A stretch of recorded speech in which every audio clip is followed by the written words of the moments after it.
Talagang anak ng pinakamayamang pamilya sa kabisera. Mula nang ipanganak siya, milyon-milyon na ang kanyang gastos. Hoy, hoy, nakita mo ba yon? Dekalidad na gintong duyan? Siyempre, ipinanganak siyang may gintong kutsara sa bibig.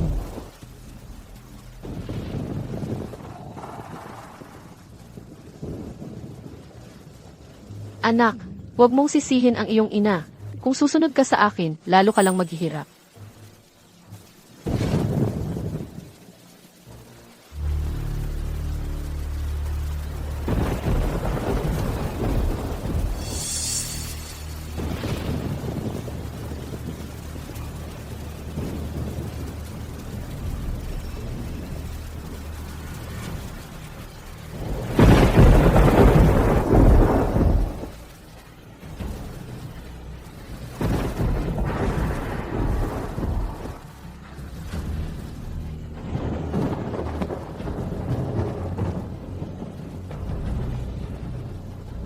Bilis, bilis. Umiiyak na ang Ginoo.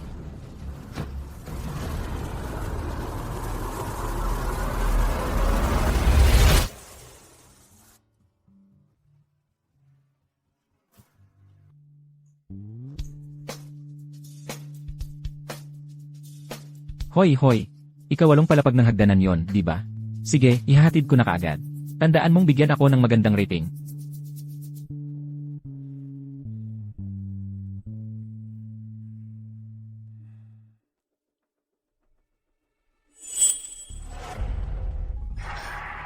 Ginoo. Ikaw ang Ginoo. Ate, mali po ang napuntahan nyo. Hindi po ako Ginoo. Delivery rider lang po ako. Pagkatapos ng pangyayari noon, halos 20 taon na kitang hinahanap. Ginoo, ang hirap ng pinagdaanan mo nitong mga nakaraang taon. Ate, talaga pong hindi ako Ginoo. Hindi pwedeng magkamali ang birthmark sa lig mo. Ginoo. Ito ang token ng pamilya Gu. Ingatan mo ito. Bakit hindi pa dumarating ang delivery ko? Maniwala ka o hindi, ire-report kita. Hoy, malapit na yan. Ate, may iba pa po akong gagawin. Hindi na po kita kakausapin. Hoy.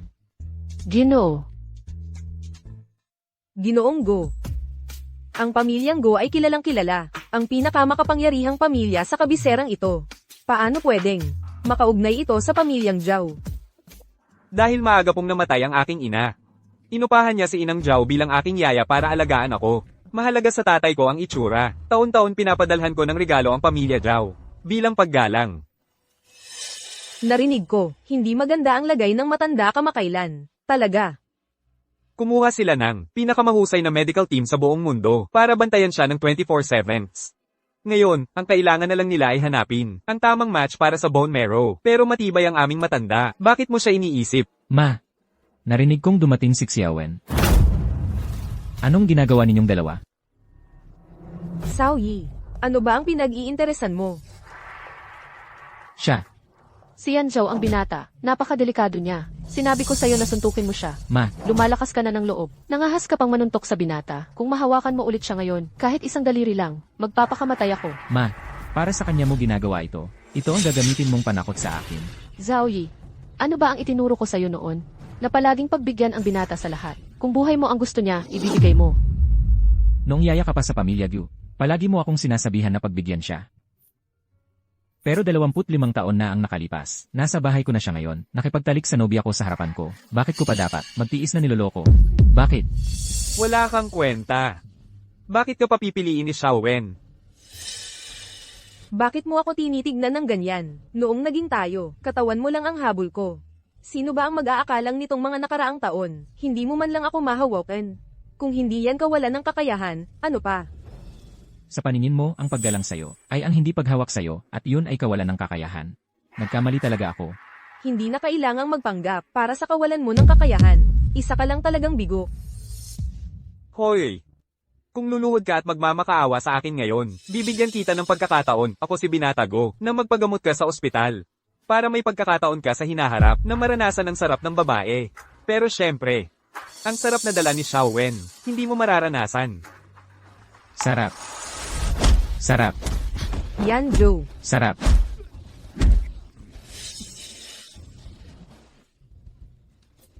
Yan, Joe. Ayos ka lang ba?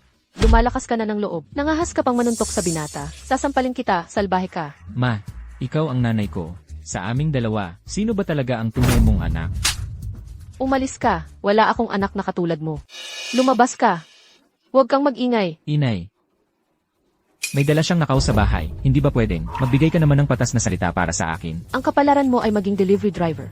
Pero ang Ginoo, siya ang magiging pinakamayamang tao sa hinaharap. Sa harap ng Ginoo, kung mali ka, mali ka. Kailangan mong aminin at humingi ka agad ng tawad sa Ginoo. Inay, makatuwiran ba talaga yung sinasabi mo? May buhay ka ng isang utusan. Kung nagustuhan ng Ginoo ang babaeng gusto mo, karangalan mo iyon. Nakakainis ka lang tingnan. Lumabas ka. Wala akong anak na katulad mo. Ginoo, maupo po kayo. Nagluto ako ng tinola para sa inyo. Pas muna ako sa tinola. May iba pa akong gagawin. Wala sa lugar si Zhao Yi. Huwag mo siyang pansinin. Ginang Zhao, kailangan mong bantayan ng mabuti ang anak mo mula ngayon. Kung may susunod pa, huwag mong sisihin kung hindi ako magpapatawad. Ginoo, dalawin po ninyo ang aming bahay palagi. Yan, Joe. Mas mabuti ang trato sa iyo ni Ginang Zhao kaysa kay Zhao Yi. Ang ugali niya ngayong araw, parang baliw talaga. Pinagbuhatan ka pa niya ng kamay para sa iyo. Ang pamilya Zhao ay umaasa pa rin sa suporta ng pamilya Go. Paano niya ako hindi tutulungan? Totoo yan. Ikaw, isang marangal na, Ginoo ng Go Group, pumupunta pa rin sa maliit at pangit niyang lugar para bisitahin siya. Mas mabuti ang trato niya sa iyo kaysa kay Zhao Yi. Tama lang yun. Pero yang batang si Zhao Yi, nang ahas pang manuntok sa akin ngayong araw. Sa susunod na makita ko siya, papagbayarin ko siya. Ang kapalaran mo ay maging delivery driver. Pero ang Ginoo, siya ang magiging pinakamayamang tao sa hinaharap. Sa harap ng Ginoo, kung mali ka, mali ka. Kailangan mong aminin. Yan, Joe.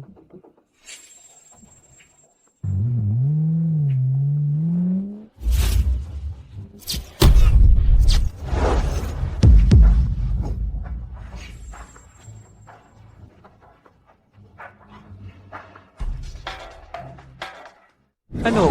Nakahanap kami ng buto ng utak na tugma sa matandang Ginoo, sa ospital. Mabuti. Tulungan mo akong ilipat ang tao sa Go Family Manor. Ang Go Family Manor ay mayroong pinakamahusay na pangkat ng mga doktor. Siguraduhin itong si Zhao, ano man ang pangalan niya. Hoy, Ginoo. Nakahanap kami ng pagkakatugma ng buto ng utak para sa matandang Panginoon.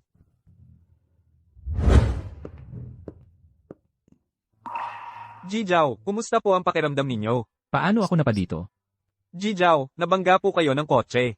Naipagamot na po kayo ng doktor sa mga pinsala ninyo. Salamat. Ji Zhao, magpahinga po kayong mabuti. Huwag na po kayong magpakumbaba. Wala akong gaanong pera sa ngayon. Hindi ko ito kayang bayaran. Ito po ay lupain ng angkan Go. Hindi ninyo kailangan ng pera. Kung talagang gusto ninyong magpasalamat, maaari ko bang ipagkaloob na kayo ay magbigay ng buto ng utak para sa aming matandang Ginoo? Kayo ang aking tagapagligtas. Siyempre, handa akong magbigay ng buto ng utak.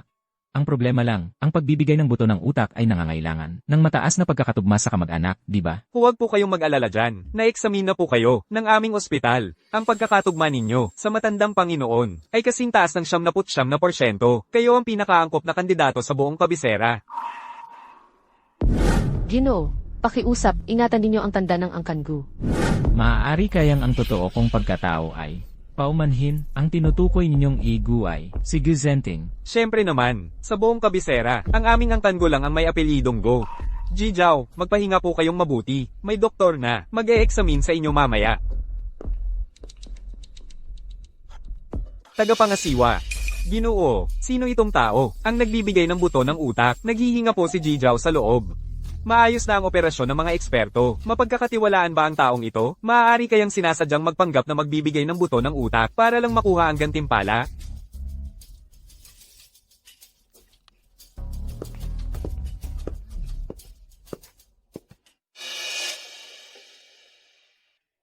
Maaari kayang totoo ang sinabi ni Pita.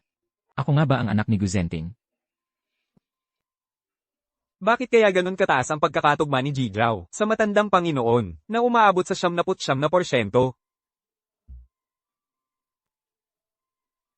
Hoy, tulungan mo akong imbestigahan ang pagkakakilanlan ni Zhao Yi. Zhao Yi, bilisan mo ang pagliligpit ng mesa at mga pinggan.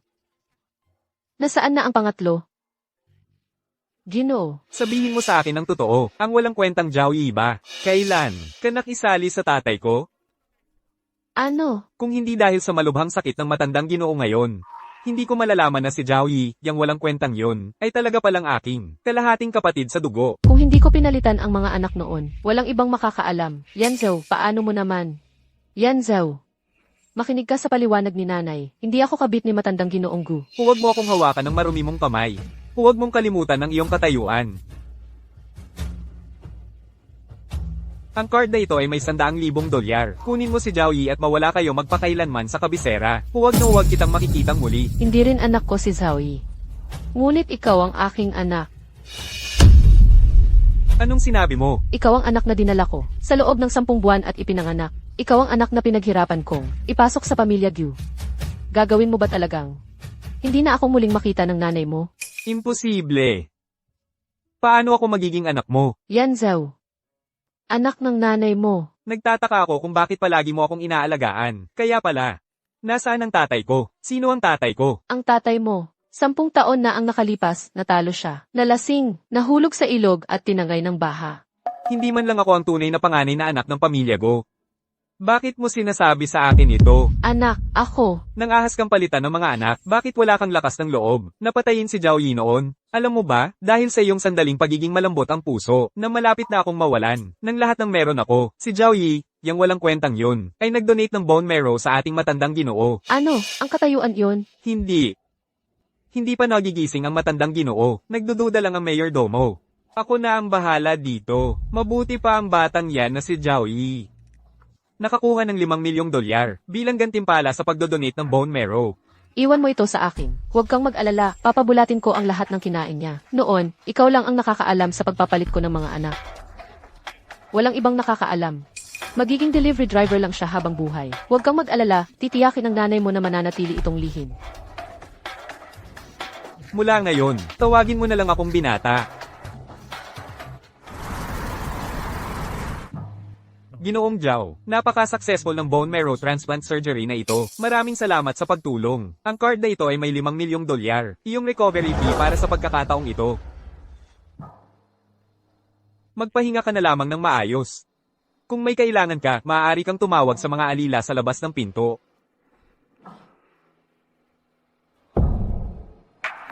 Ako ba ang magiging anak ng pamilyang Gu? Hoy, inay. Anak, halika rito. Binugbog ako. Sagipin mo ako. Inay. Inay, anong nangyari? Naku. Inay.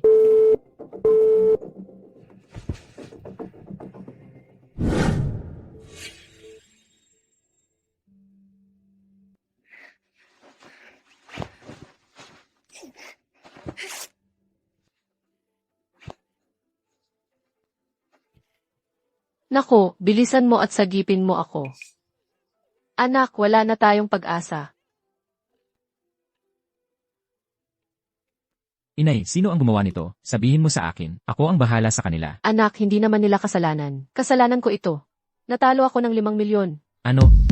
Sa paglalaro lang ng mahjong, ganito kalaki ang natalo. Hindi ba't naisahan lang ako? Anak, ayaw mo na bang alagaan ako? Sabi nila, kung hindi mababayaran ang pera ngayon, hindi lang basta pagbasag ng gamit ang gagawin. Isang simpleng bagay lang naman. Bakit ganito kahirap ang buhay ko? Napakabata pa. Bigla na lang namatay ang asawa ko. At pagkatapos ng lahat, nakapagpalaki ako ng anak. Tapos natalo lang sa sugal. Ngayon ayoko na ng anak ko. Inay, ano nang sinasabi mo?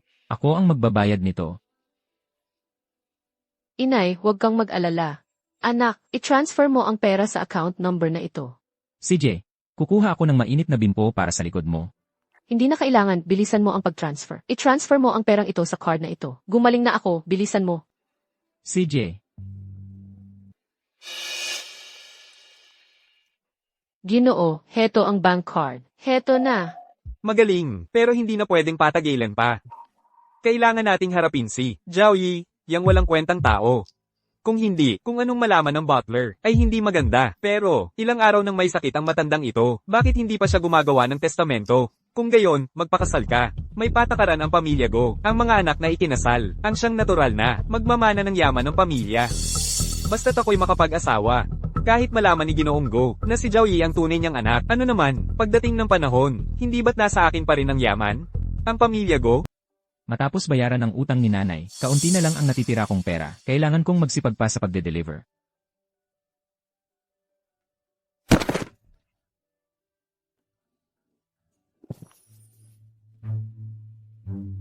Joey, bulag ka ba? Hindi mo ba ako nakikita dito? Umalis ka sa daan. Ikaw. Karapat-dapat kang maging birhen sa nakalipas na 20 taon. Pero, malapit na akong pakasalan ang binata ng pamilyang Go. Malapit na, ako ang magiging pinakamarangal na babae sa lungsod na ito. Nako, hindi ko alam kung bakit ako nabulag at nahulog sa isang tulad mong talunan. Naiinis lang ako kapag naaalala ko. Sana ay mas maaga kong nakilala ang binata ng pamilyang Go. Mag-ingat ka, baka wala ka nang matira. Huwag mong kalimutan ang mas malaking larawan. Ikaw. HMPH. Ikaw. Wala pa akong nakikitang taong, walang hiya. Sino ka ba para magsalita ng ganyan?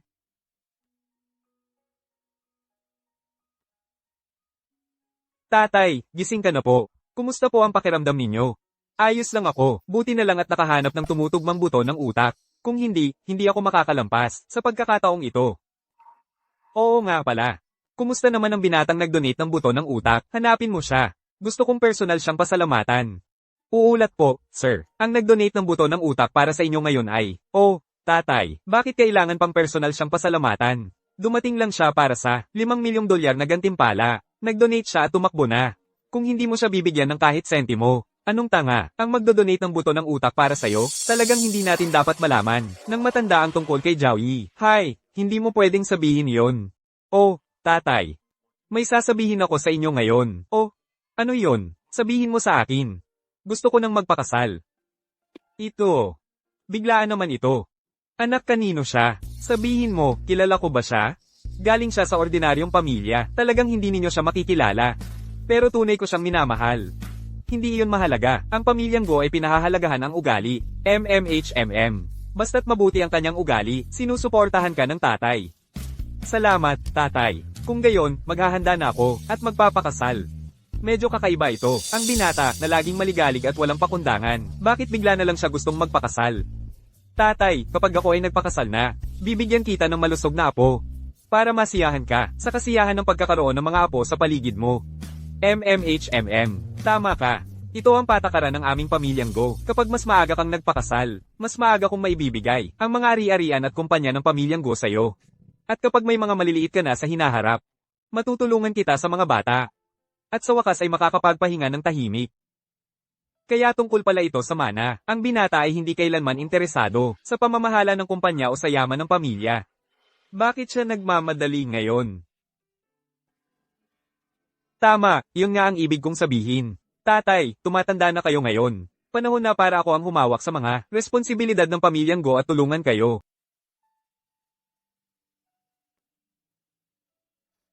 Hoy, sandali lang. Ako to. Ay, ikaw pala. Sa balita, para kay matandang Ginoong Gu, yung nag-donate ng bone marrow, ikaw yon, di ba? Paano mo nalaman? Ang tagal-tagal noon, hindi makahanap si matandang Ginoong Gu ng angkop na bone marrow. Pero nang dumating ka, nag-match agad. Kung tunay akong anak niya, paano niya hahayaan kami ng nanay ko ay magpagalagala sa labas? Hindi nanay mo si Lola Zhao. Ang nanay mo ay ang tunay na asawa ni matandang Ginoong Gu, ang anak ng pamilyang Xu, si Xu King. Namatay ang nanay mo nang ipanganak ka noon. Noon, nang magpapalit ako ng damit para sa binata. Nagpapalit ng damit, nalaman kong napalitan ang binata. Bago ko pa may report sa amo, pinagbintangan ako ni Lola Zhao ng pagnanakaw. At ipinakulong sana ako. Pero buti na lang, na aksidente ang sasakyang naghahatid sa akin. At nakaligtas ako. Natatakot si Lola Zhao na lalabas ako. At masisira ang plano niya, kaya pinapatay niya ako. Nagtatago ako sa dilim, at sa wakas, pinagpala ang nagtitiyaga. Nahanap kita. Yung pendant na jade. Iyon ay ipinagkatiwala sa akin ng ginang bago siya mamatay, para ibigay sa iyo. Sa pendant na jade na iyon, tiyak na makikilala ka ni matandang Ginoong Gu.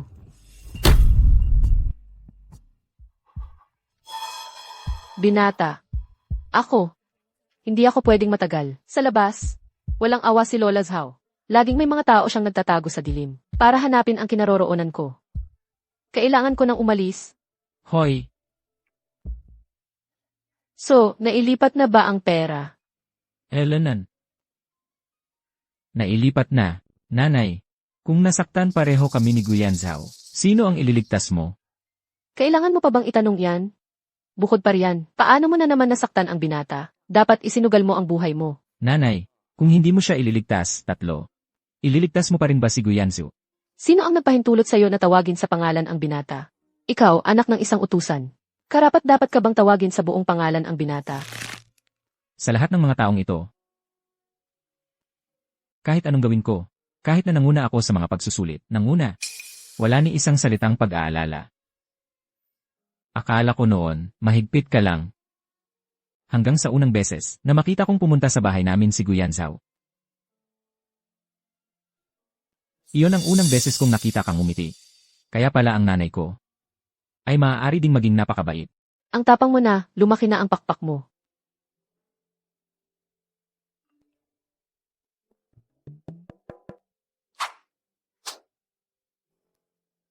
Inay, pinagpapasunod mo ako kay Guyansu mula pa noong bata ako, dahil ba? Hindi ako tunay mong anak? Anong kalokohan ang sinasabi mo? Hindi tunay na anak, sa basurahan mo ba siya hinanap at kinuha para sa akin?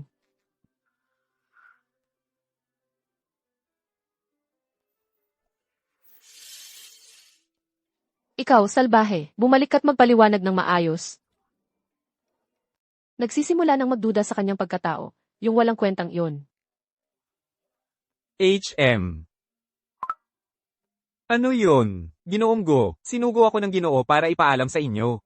Tinanggap ng pamilyang Lin ang alok ng pamilyang Go. Hindi ba normal lang yon? Sa buong Kapitolyo, sino ba ang ayaw makipag-ugnayan sa pamilya nating Go o magkaroon ng koneksyon sa atin? Lalo na't ito ay isang kasunduang pag-aasawa. Naitakda na ba ang petsa? O, kumonsulta kami sa isang dalubhasa para sa petsa. Ang napiling petsa ay 7 araw mula ngayon. Ito ay maswerte para sa kasal. Hindi ko kayang maghintay ng 7 araw. Sabihin mo sa pamilyang Lin na baguhin ang petsa sa 3 araw mula ngayon. Talagang imposible, Ginoong Go. HMPH, paano nangyari na ako, ang ginoong ito, na ikakasal, ay kailangan pang makinig sa inyo? Nagkakamali kayo, Ginoong Go. Sinabi ng dalubhasa noon, na ang 3 araw mula ngayon ay talagang napakamasama, hindi angkop para sa kasal, at malamang na magdala ng kapahamakan. Mga matatandang manggagansyong yan, hindi ako naniniwala. 3 araw ang sinabi ko, kaya 3 araw yan. Gawin mo na ngayon. Opo, pupunta na po ako. TSK.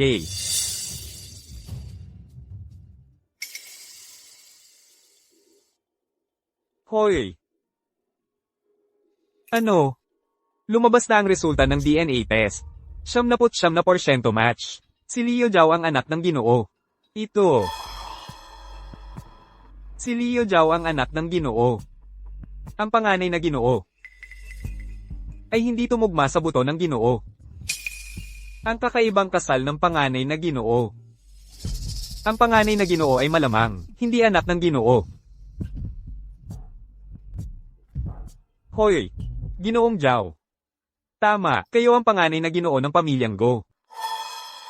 May oras ba kayo ngayon? Mangyaring pumunta kagad sa pamilyang Go. Dadalhin ko kayo para makita ang Ginoo at ipaliwanag ang sitwasyon. Kung maghihintay pa tayo ng 3 araw, mag-aasawa na si Ethan Go kay Binibining Lin. At saka huli na ang lahat. Ako, ha?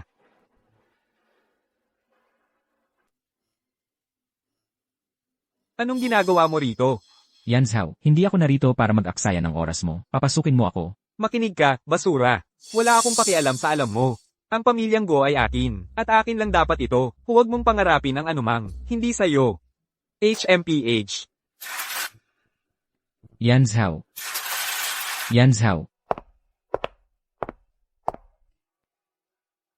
Ang pamilyang Go ay hindi tulad ng dukha mong tinitirhan. Kahit sumigaw ka ng sumigaw, walang makakarinig sa'yo. Malapit na akong pakasalan si Yanzhou. Bago ang kasal, maglaro tayo ng isang malaking laro. Kunin mo ako. Pangako ko, hindi ko sasabihin kon inuman. Sa ganitong paraan, may isip mong nakasiping mo na ang asawa ng pinakamayamang lalaki sa kabisera, isang lalaki. Sa ganitong paraan, sa isang banda, nag-antay ka na rin, hindi ba?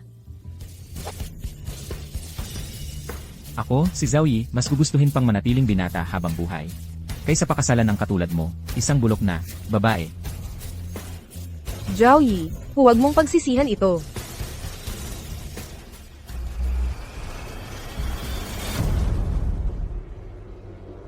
Babawiin ko ang lahat ng sa akin. Hoy Ginoo, naayos na ang tao.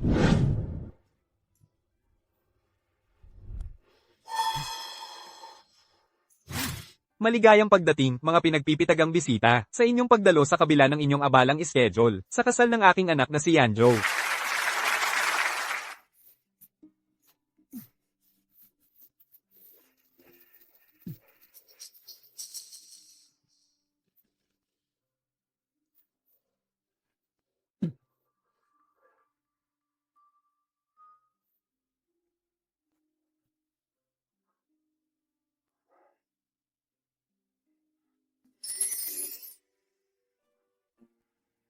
Pakasalan mo ako. Pigilan mo yan. Pakasalan mo ako. Hinto.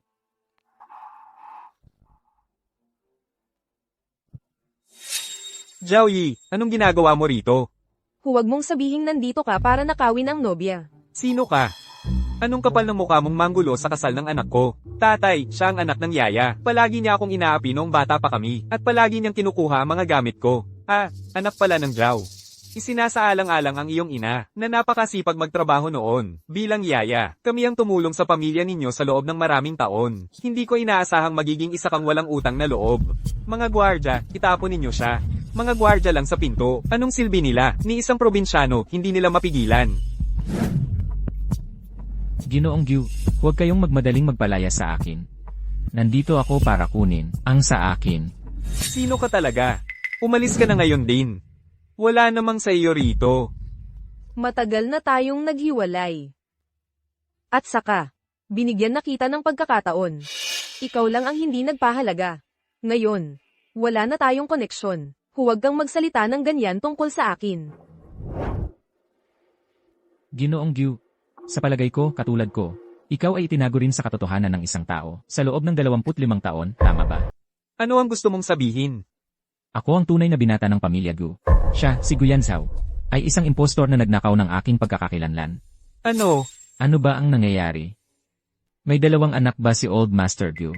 Bobo ka ba? Hindi mo ba narinig? Impostor ba si Guyan Zhao? Nagsasalita ka ng katarantaduhan. Tatay, huwag mo siyang pakinggan. Isang siraulo lang yan na nagkukunwari. Naiinggit lang yan. Ako ang tunay na anak mo. Totoo o hindi? Malalaman natin sa isang pagsusuri. Nagbibiro ka ba? Sa isang agimat na Jade lang. Magpapanggap ka bilang panganay na binata ng pamilya Go? Itong agimat mong Jade na ito, hindi mo to binili sa tabi-tabi, no? Tama ba? Kung kukuha rin lang ako ng agimat na Jade, pwede rin akong pumunta kay Old Master Gu para magpanggap na kamag-anak. Eksakto, baka sakali, hindi na kami magiging gwardiya, pwede rin naming maranasan maging isang binata. Ikaw, isang mabahong delivery boy. Nangangarap pa ring maging dragon sa isang agimat na Jade lang. Zhao Yi. Hindi ka naiinggit dahil ikinasal ako. Nasaktan, kaya nagpapanggap kang baliw, no? Patanjin nga.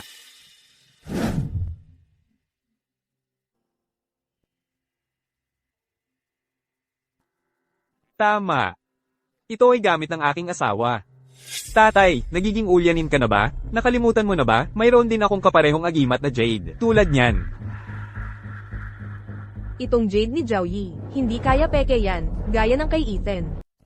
Anong ebidensya meron ka para patunayan na peke ang aking Jade pendant? Yan Joe, alam mo naman, ang relasyon ko kay Zhao Yi. Kahit na nag-date kami ng ilang taon, hindi kami gumawa ng kahit anong hindi nararapat. Pero kung may suot siyang Jade pendant, malinaw pa rin sa akin yun. Tama yan, Dad. Kinuhan lang ni Zhao Yi ang Jade ko, at pinapeke, lahat yan para lang, makapasok sa aming pamilyang Go, at makinabang dito. Kung talagang habol ko ang kapangyarihan, matapos kong i-donate ang bone marrow ko sa'yo, ginamit ko na sana yon para pagbantaan ka. Ano? Ang bone marrow ko ay i-donate mo? Eksakto. Kasi kinuha mo ang 5 milyon, na reward mula sa butler para sa donation. Ngayon nagsisisi ka na? Dati, 5 milyon lang ang hinihingi mo, hindi 50 milyon o 500 milyon. Kaya ka nagkakagulo sa kasal ko. Napakawalang puso mo talaga. Yan din ang iniisip ko. Sa Jade Pendant, at sa pagdodonate ng bone marrow kay Old Master Gu, sinusubukan mong maging young master ng pamilyang Gu. Masyado nang ganid yan, hindi mo ba narinig? Binigyan siya ng pamilyang Gu ng buong 5 milyon. 5 milyon yon. Di niya yan kikitain sa buong buhay niya sa pagde-deliver. Di niya yan kikitain. Guyan Zhao, iniinsulto mo ako.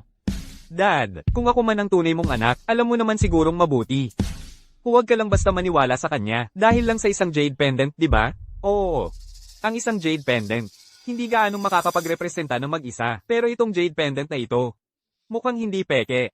Kung tama ang naaalala ko, ang aming pamilyang Gunoon, ay may traidor sa loob ng pamilya. Tama yan, Dad. Si Zhao Yi, simula pa noong bata, madaldal ang kamay. Mahilig siyang magnakaw ng mga gamit, at ipinapasa sa akin ang sisi. Guyanzao, napakawalang hiya mo talaga. Ang mga masasamang bagay na ginawa mo, ipinapasa mo sa akin ang sisi. Ako ang walang hiya. Sino ba yung, sa araw ng kasal ko, tumakbo sa kasal ng aking pamilyang Go, at nagpanggap bilang young master ng pamilyang Go? Mga gwardya. Ilabas siya, huwag nang patagilan ng mahalagang bagay ko. Bitawan niyo ako. Tigil. Tigil. Tatay, naniniwala ka ba sa akin? Ito ang tatay ko. Anong karapatan mo para tawagin siyang tatay? Gayunpaman, minsan niya akong iniligtas. Maaari ka nang umalis tungkol sa nangyari ngayon. Hindi namin hahabulin ang pananagutan mo. CJ. Ginoong Gyu, talagang nabigo mo ako. Sinusubukan mo bang kilalanin ang isang magnanakaw bilang iyong anak? Sino ang magnanakaw at sino ang anak? Naniniwala ako na lahat ng narito na may mata ay malinaw na makakakita. Si Zhao Yi, itong walang kwenta, sinusubukang ipasa ang peke bilang tunay. Kung sasabihin mong itong pendant na jade ay peke o ninakaw. Kung gayon, gusto kitang tanungin. Maaari bang pekin ang pagmatch ng bone marrow? Ang pagmatch ng aking bone marrow kay Ginoong Gyu ay kasing taas ng 79%, at ikaw na patuloy na tumatawag sa akin na peke, hindi mo man lang mamatch ang sarili mong tatay. Sa bone marrow. Sabi ng doktor, hindi pa naririnig. Sa kasaysayan ng medisina, hindi ito nagpapatunay ng anuman. Kung gayon, paano naman ang paternity test? Maaari rin ba yang pekin? Totoo ba ang sinasabi mo? Siyempre, ako si Zhao Yi, ay matuwid at maayos. Hindi ako gumagawa ng anumang shady. Maaari bang si Zhao Yi nga ang young master ng pamilyang Go? Dalhin mo rito para makita ko. Tatay. Wala sa akin ang paternity test, nasa kay Steward Su. Sinabi rin sa akin ni Steward Su tungkol sa paternity test. HMPH. Nasaan si Old Shu? Hindi ko alam. Hahanapin ko siya.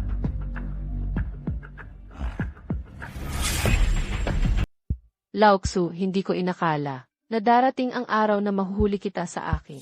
Mrs. Zhao, halos 30 taon na tayong magkasama sa pamilya Go. Halos 30 taon na. Bakit? Bakit mo ito ginagawa? Tigilan mo ang pag-aaksaya ng oras ko. Pagkatapos ngayon, ako, si Ivre Zhao, ang magiging pinakarespetadong babae sa capital city. Hello. Sabi ng tanggang si Zhao Yi, na nasa butler, ang DNA proof tungkol sa kanya, at sa matandang amo, hindi mo talaga siya dapat pabayaang makatakas. Huwag kang mag-alala, hindi ko hahayaang sirain ang gago ng iyon. Ang mga plano mo. Huwag kang mag-alala, report lang naman yan, di ba? Puntahan mo at asikasuhin mo yan para sa akin, ngayon din.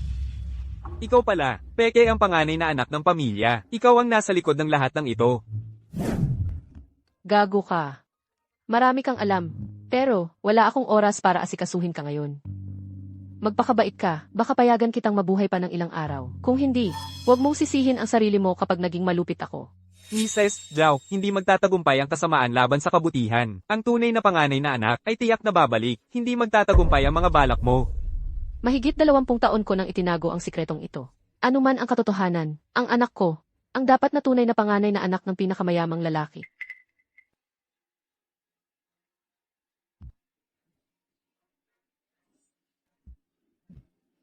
Hello. Tulungan mo ako sa isang bagay. Kailangan itong gawing palihim. Dad, hindi ko siya mahanap. Tinawagan ko ang mga tauhan sa bahay. At sabi nila lahat, hindi na nila nakita. Si Butler Shu sa loob ng 3 araw. Ano, hindi kailanman. Umaalis sa tabi ko si Old Shu. Wala namang nangyari sa kanya, di ba? Mr. Go, hindi ba halata? Sabi lang ng walang kwentang yun, na nasa butler ang DNA. Ngayon, nawawala ang butler. Tiyak. Ikinulong niya ang butler, at ginamit ang dahilan na nasa kanya ang DNA, para makuha ang tiwala mo. Bakit ngayon ko lang napansin na ang tanga-tanga mo pala? Kung nasa butler ang UNE report, bakit ko siya ikukulong? Eksakto.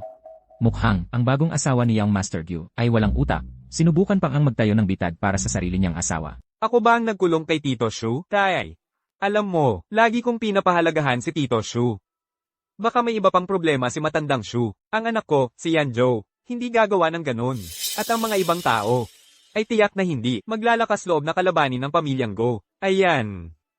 Narinig ba ng lahat? Ako ay anak ng pamilyang Go.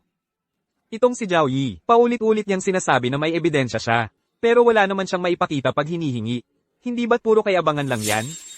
Sa totoo lang, pagtingin mo sa kawawang ito, malamang nababaliw na. Baka na-donate niya ang utak niya.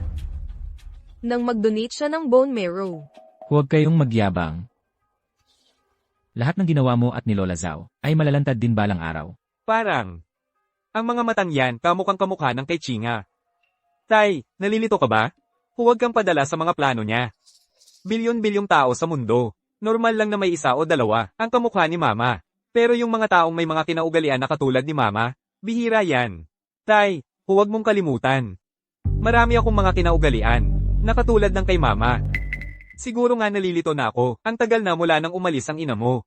Nawawala ako sa sarili kapag may nakikita akong kahawig niya. Ang palabas na ito ngayon ay tapos na. Mga gwardiya, itapon niyo itong taong nanggugulo sa kasal ng anak ko sa labas. Tay, ginulo niya ang kasal. Paano natin siya palalayasin lang? Pero sa huli, Tay, sino ba talaga ang anak mo? Hay. Sige na, sige na. Mga tao, itapon niyo siya sa Africa para magmina. Opo. Bitawan niyo ako. Bitawan niyo ako. Ang totoong Guyanzu ay narito. Ang peke ay peke. Minamadali niyo ba akong ipadala sa Africa? Dahil natatakot kayong kilalanin ko ang ama ko. Takpan ang bibig niya, hatakin niyo siya palayo. Lahat, tumigil. Pasensya na, nahuli ako. Bilisan mo, kalagan mo ako. Nauubusan na tayo ng oras. Ginoo. Si Zhao Yi ang tunay na binata ng pamilyang Go. Ano? Butler, nalilito ka ba? Anong kalokohan ang sinasabi mo? Ginoo. Ito ang paternity test ninyo at ni Zhao Yi. Galing ito sa pinakamapagkakatiwalaang ahensya ng pagsusuri sa kabisera. Hindi nagsisinungaling ang resulta, tatay. Tapos na, mukhang siya ang tunay na binata ng pamilyang Gyu. Sandali. Ginoong Gyu, ang paternity test na hawak ko, ang tunay, ang ibinigay sa inyo ni Butler Xu ay peke. Zhao Posey, ang kapal ng mukha mo. Ginoo, siya ang nagkulong sa akin sa loob ng 3 araw. Kung hindi, mas maaga ko sanang nasabi sa inyo ang tungkol sa binata. Ginoo, wag ninyong paniwalaan siya. Ako ang ina ni Zhao Yi, at yaya ng binata. Ako ang pinakakilala sa kanilang mga pagkatao. Ang binata ay talagang inyong tunay na anak. Walang duda. Si Yan Zhou nga ang aking anak. Nagsisinungaling ka. Tangang manhid ka, sakim sa kapangyarihan at katayuan. Ayaw mo pang kilalanin ang sarili mong ina. Papatayin kita, hayop ka. Hindi ikaw ang ina ko. Wala kang karapatang saktan ako. Ako ang nag-alaga sa iyo ng mag-isa. Nagpalit ng iyong lampin, tapos ganito ang gagawin mo sa akin. Umuwi ka na ngayon. Huwag kang magpahiya rito. Bakit ka nagsisinungaling? Hindi ba't mabuti ang trato ko sa iyo sa lahat ng mga taong ito? Itinuring kita talaga bilang aking ina. Mula noong ako'y bata pa, hindi ko talaga maintindihan ang isang bagay. Bakit napakalambing ng mga magulang ng ibang tao sa kanila? Habang ikaw, laging ako'y sinasaktan at minumura. Hanggang noong mga nakaraang araw, may nalaman ako. Siya ang iyong tunay na anak. Kaya sa buong buhay ko, pinagbigyan mo ako sa kanya. Mula sa isang pirasong candy, hanggang sa mga nobya, pati ang sarili kong buhay. Totoo ba? Po, totoo ba ang sinasabi ninyo? Inui, nakikipag-away ka sa akin. Opo, kayo na ang bahalang magpasya nito para sa akin. Pinilit ako ni Butler Xu. Ito ang anak ko, kay Butler Xu. Noon, si Butler Xu dahil sa kanyang posisyon bilang tagapangasiwa ng pamilya Gu. Nang ako'y naglilingkod kay Ginang, ginahasa niya ako. Zhao Posey, anong kalokohan ang pinagsasasabi mo? Po, tapat ako kay Ginang. Ito ang kahihiyang iniwan niya. Sa pagitan niya at ng panganay na Ginoo. Siyempre, mas gugustuhin ko ang panganay na Ginoo. Po, maniwala po kayo sa akin. Po, wag po kayong maniwala sa kanya. Sinabi niya sa akin na nakunin ang numero 1 posisyon sa kabisera kasama siya. Hindi ba't iyon ang taong namamahala sa pamilya Gu? Impossible. Kung tunay na ama ko ang butler. Bakit hindi ko siya nakita sa lahat ng mga taong ito? Tama po, po. Maniwala po kayo sa akin. Itay, anong babae ang magbibiro tungkol sa sarili niyang dangal? Opo, po. Sa pamilya Gu, mahigit 10 taon akong nag-alaga kay Ginang, at mahigit 10 taon sa panganay na Ginoo. Ang katapatan ko sa pamilya Gu ay, saksi ang langit at lupa. Opo, Itay. Si Zhao Ma at ang aking ina ay matalik na magkaibigan bago sila pumanaw. Ginoo, mula pa noong bata ako, kasama na kita. Lagi mo akong inuutusan na mag-asawa at magkaanak. Palagi akong nagdadahilan para tumanggi. Hindi ba't ibig sabihin noon, gusto mo si Tia Zhao? Kalokohan yan. Ginoo, ito ay dahil natatakot ako. Nasaktan ng anak ng iba. Dahil mayroon akong congenital azoospermia. Hindi ko inaasahan. Butler Xu, nagagawin mo ito para sa akin. Ano? Po, ang bagay na ito, ang doktor ng pamilyang Go, ay alam din. Pinakiusapan ko siyang itago ito. Naniniwala ako sa'yo. May DNA proof. At ang mga mata niya ay kamukha ng kay Chinga. Si Zhao Yi ang aking anak, Go. Si Zhao Yi, yang walang kwentang yun, ay talagang tunay na anak ni Old Master Go. Si Zhao Yi ay tunay na anak ni Madam. Ngunit ang eldest young master ay anak din ni Madam. Ano? Kambal ang ipinanganak ni Madam noon. Nawala ang aking anak at pagkatapos. Ikaw. Napakabuti sa'yo ni Chinga noon. Paano mo siya nagawang tratuhin ng ganoon? Ikaw. Itay, sinasabi mo sa akin na tinawag kitang Itay sa loob ng mahigit 20 taon, at hindi ko naisip na, hindi pala ako yung tunay mong anak. Naku, sana nga, peke lang ang lahat ng ito, Itay. Hindi ba tama? Lahat ito ay dahil sa Zhao Yi na biglang sumulpot. Itay, di ba sinabi mo na ako lang ang iyong anak? Paano ako hindi na lang nag-iisa? Pinagdududahan mo ba na ang tingin ko ay tunay? Itay, huwag kang mag-alala. Kahit sino ang humadlang sa pagiging mag-ama natin, tatanggalin ko sila.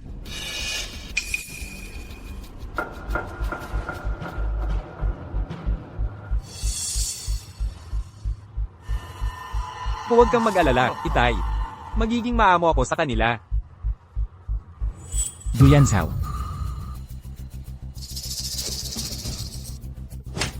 Ikaw, Panganay na Ginoo. Ito, ano ang nangyayari? Bakit mo sinaktan si Yanjo? Itay. Sinubukan lang niyang saktan ang tatay ko. Hay, Itay, hindi ako. Tatay, hindi ko naman. Gusto ko lang pong panaasan ang mukha ninyo. Pero hindi ko alam kung bakit. Bakit ako sinuntok agad ni Zhao Yi nang umakyat siya? Ikaw, palaging ganyan, ayaw mong panagutan, ha? Binata.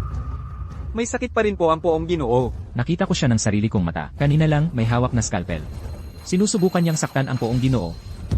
Nasaan ang scalpel? Tama na, hindi ba ngayon ang araw ng pagbisita ni Xiao Wen? Sumama ka sa pamilya Lin kasama siya. Opo, tatay. Magpahinga po kayo ng maayos. Binata.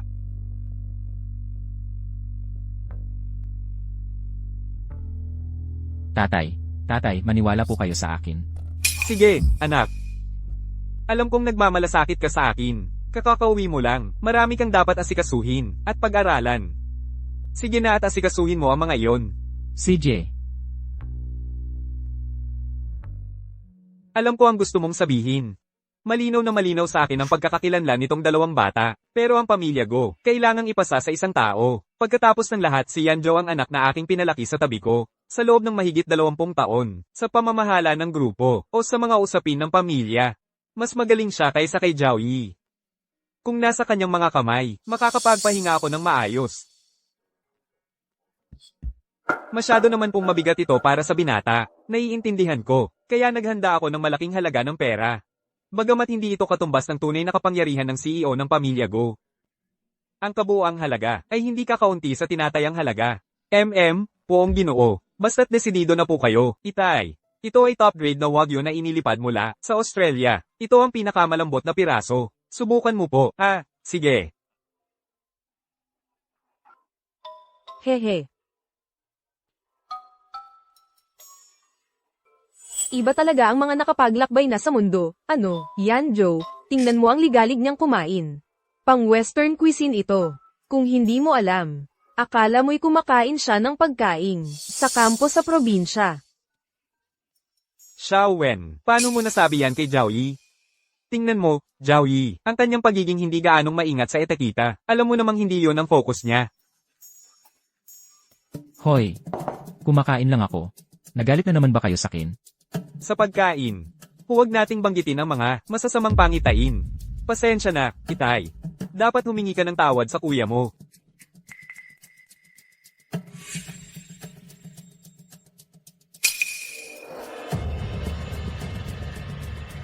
Pasensya na, Zhao Yi.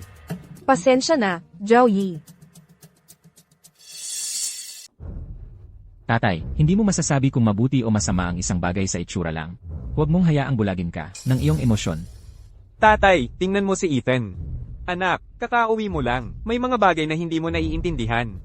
Si Daniel naman, napakabait na bata. Ethan, baka may mga hindi pagkakaunawaan sa pagitan natin. Pero pamilya tayong lahat, di ba? Daniel, hindi kailanman naging isang taong masasabing mabait.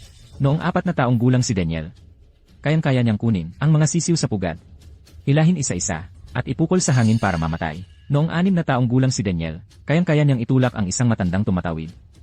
Tapos sabihin na dulas lang ito. Noong 9 na taong gulang si Daniel, kapag may nakita siyang magandang kaklase, ay, Tumigil ka. Tatay, Ethan, paninirang puri lang itong lahat. Kailangan ninyo akong ipagtanggol. Anak, mas kilala ko kung anong klaseng tao si Daniel. Kaysa sa iyo. Huwag na nating pag-usapan ito, okay? Itay, Daniel, itulak mo ako. Opo.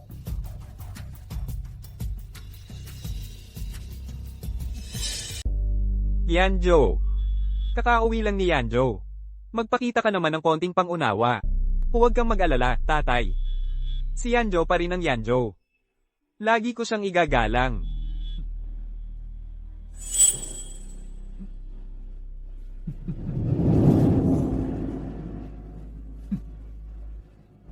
tigil.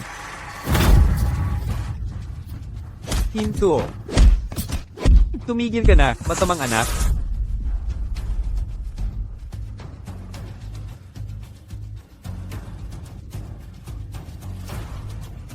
Tatay, pinatay ka niya kanina. Yanjo, huwag mo nang galitin si tatay. Kung ayaw mo ako rito, pwede naman akong lumipat. Huwag kang magkunwari. Kitang-kita kong pinatay mo si tatay kanina. Yanjo, bakit ko papatayin si tatay kung maayos naman ang lahat? Tatay, nakikita mo? Nagkakamali si Yanjo. Masamang anak, ito'y pag-aalagang espesyal na pinag-aralan ni Yanjo. Hindi siya nagtiwala sa doktor na mag-iniksyon sa akin, kaya siya mismo ang nag-aral nito. Tatay, kakauwi lang ni Yanjo. Normal lang na hindi niya alam. Pag-isipan mong mabuti ang ginawa mo. Yanjo, halika na. Sige.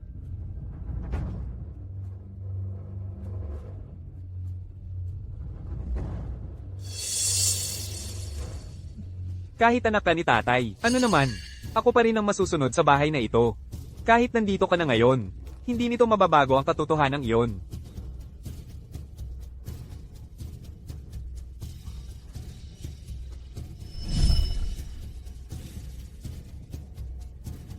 Kung ikaw ay isang Zoro, malalantad ka rin sa bandang huli. Mas mabuti pang manalangin ka na maitatago mo ang mga iyon habang buhay.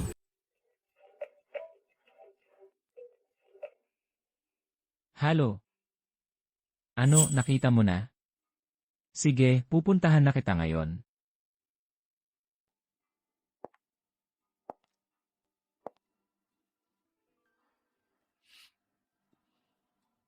Ano, nakita mo sino? Ay, ang layo ko kasi noon. Kaya parang narinig ko lang na. Nakita na, pupunta na ako, o parang ganun. Itong si Zhao Yi. Tiyak na may masamang balak ito. Paulit-ulit niyang, sinusubukang palayasin ako sa pamilya Go. Pero, ikaw ang anak ng matandang si Ginoong Go. Kahit na mapalayas ka sa pamilya Go, may karapatan ka pa rin sa mana. Bakit niya gagawin yun? Dahil, hindi naman talaga ako lahi ng mga Go. Anong sinabi mo? Paano mo ako nabilog? Ngayong alam mo nang hindi ako lahi ng mga Go. Nagsisisi ka na. Kaya totoo pala ang sinabi ni Zhao Yi. Mag-ina pala kayo. Paano mo ako nabilog? Ako ang anak ng pamilya Lin. Paano ako magpapakasal sa isang anak ng yaya? Lin Xiaowen, huwag mong kalimutan. Ikaw ang unang nanukso sa aking yansaw. Kung mas maaga kong nalaman na peke siya, hindi ako magpapakasal sa kanya. Ngayong alam mo, nagsisisi ka na. Huli na ang lahat. Lin Xiaowen, sinasabi ko sa'yo. Tayo ngayon ay, magkadikit ang ating kapalaran. Kung hindi ko makuha ang pamilya Go, hindi ka rin magiging maginhawa. Ma, anong gagawin natin ngayon? Ikaw na lang ang makakapagligtas sa akin ngayon. Itong maiksing buhay na si Zhao Yi. Sabi niya ay hahanap siya ng tao. Tiyak na hinahanap niya ang matandang lalaki ng pamilya Gu. Alam ko. Tiyak na pupunta siya para hanapin. Si Liu Lan. Tita Lan, tungkol sa nanay ko, noon, isa lang ang anak niya. Kailangan kong hilingin sa'yo na bumalik ka. At ipaliwanag ang sitwasyon sa tatay ko. Sir, noon, pinagbintangan ako ni Old Woman Zhao ng pagnanakaw. At pinalayas ako sa pamilya Gu. Naghihintay lang ako ng pagkakataon para makaganti. Huwag kang mag-alala para sa sarili ko. At para sa'yo, ako'y magbibigay ng testimonya sa korte. Ayaw ko nang mabuhay. Nagtatago pa. Engan, Sir, mauna na po kayo. Pagdating ninyo sa pasukan ng eskinita, Pakiusapan niyo po ang may-ari ng palengke na bigyan ako ng pahintulot. Magpapalit lang ako ng damit at susunod na ako. CJ, Liulan, pinahanap mo ako sa lahat ng lugar. Old woman Zhao, anong ginagawa mo rito? Siyempre, narito kami para hulihin ang magnanakaw. Nakausap ko na si Sir. Ang plano mo ay mabibigo. Baka hindi ka na mabuhay para makita ang araw na iyon. Kayong dalawa, tumulong kayo. Anong ginagawa nyo? Bitawan nyo ako. Lindsay Owen, ano pang hinihintay mo? Ayaw mo na bang maging Dean Rescue? Hindi. Kung mapapalaya si Yanjo sa pamilya Go, ano ang mangyayari sa akin? Hindi. Ako ang magiging Mrs. Go. Bitawan nyo ako.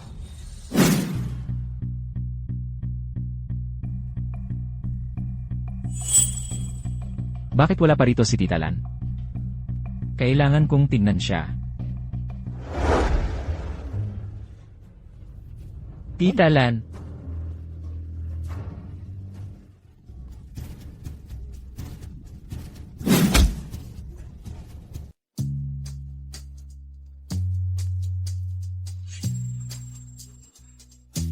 Tatay, malapit na ang oras. Malamang hindi ako sisisihin ni Zhao Yi, di ba?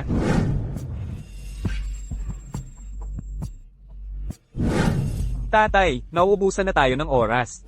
Sigurado ako, alam na ng lahat. Kung tungkol saan ang press conference na ito, ang dahilan kung bakit ko kayo inimbita rito ngayon, ay upang patunayan sa inyong lahat ng hayagan. Ang tagapagmana ng aking Go Corporation.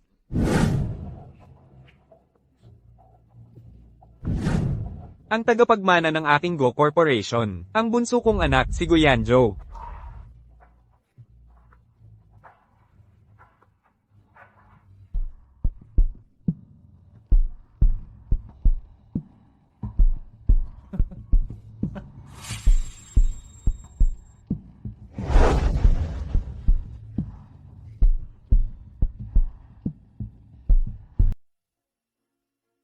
tigil.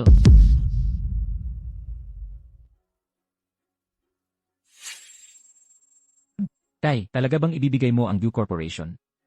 Kay Guyanzo. Kapag kay Yanjo ko ibinigay, kampante ako. Tay, paano kung sabihin ko sa'yo na si Guyanzao ay hindi tunay na Gu? Nagsasalita ka ng katarantaduhan. Tay, paano kung si Guyanzao ay walang kinalaman sa nanay ko? Ano? Zhao Yi, hindi mo ba matanggap na maganda ang buhay ko? Huwag mo akong subukang lokohin dito. Paulit-ulit mong ikinukulong ang mga malalapit sa akin. Isasakdal kita. Zhao Yi, sinasabi ko sa'yo ngayon. Ako na ngayon ang presidente ng nangungunang korporasyon sa lungsod, ang Go. Ako ang hari ng lungsod na ito. Tay, ito ba ang tagapagmana na pinili mo? Karapat-dapat ka ba sa nanay ko? Ano? Sir, nilalagay ako sa alanganin. Lahat ito ay pakana ni Lola Zhao. Binalak niyang palayasin ako sa pamilya Gu. Natatakot siyang mabuko ko ang plano niya. Nang ipanganak ko ang panganay, maayos pa ang kalagayan ni Madam. Nang bumalik ako pagkatapos kumuha ng mga gamit para kay Madam, nakita ko si Lola Zhao, na palihim na lumalabas sa kwarto ni Madam. Nang pumasok ako ulit, hindi na maayos si Madam. Pinaghihinalaan kong pinalitan ni Lola Zhao ang mga sanggol at pinatay ang ina. Totoo ba ang lahat ng sinasabi mo? Sir, kung ako, si Laura, ay magsabi ng isang kasinungalingan, mamatay man ako sa isang kakilakilabot na kamatayan. Tatay, balak mo pa bang gumawa ng pagkakamali? Ipapasa mo ang Goose Group sa anak ng iyong kaaway. Tatay, bakit siya pinalaya sa pamilya? Alam na alam mo. Paano ka maniniwala sa mga salita ng isang sinungaling? Oo, tatay. Ang kabutihan ni Leo sa'yo. Alam mo naman ang lahat.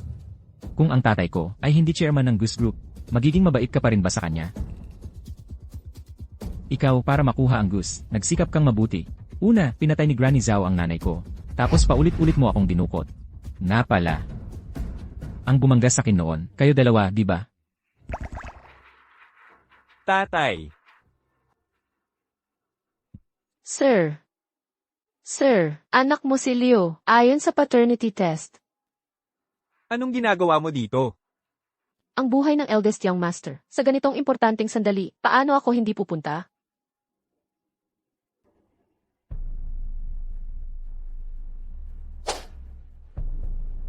Ito ay pagitan ng tatay ko at ko, isang paternity test. Ang resulta ay nagpapakita na ako ang tunay na anak ng tatay ko. Pwede ring magpatunay si Tita Lan ang nagpalabas sakin. Noong nakanak ang nanay ko sakin, isang anak lang ang naipanganak niya, hindi kambal. Tao. Dalhin si Mama Zhang kung saan siya nararapat. Tingnan natin kung sinong may lakas ng loob.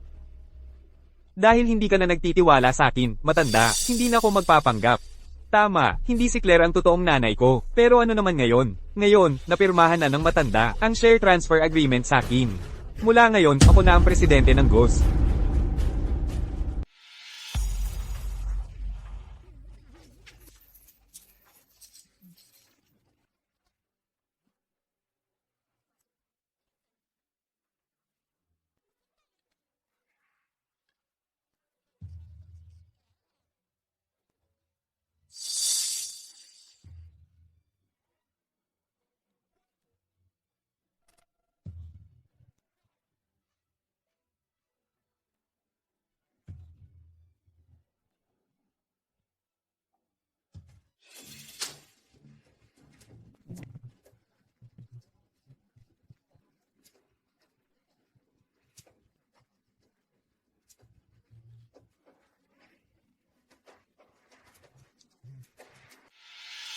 Tama, ang anak ko ay nakuha na ang Gu Group.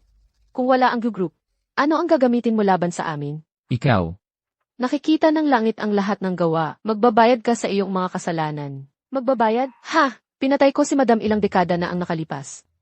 Nasaan ang parusa? Ang Gu Group, hindi ba't nasa ilalim pa rin ang kontrol ng anak ko? Mga gwardya, hilahin palayo si Zhao Yi. Ano, hindi mo ba ako naririnig? Mga gwardya.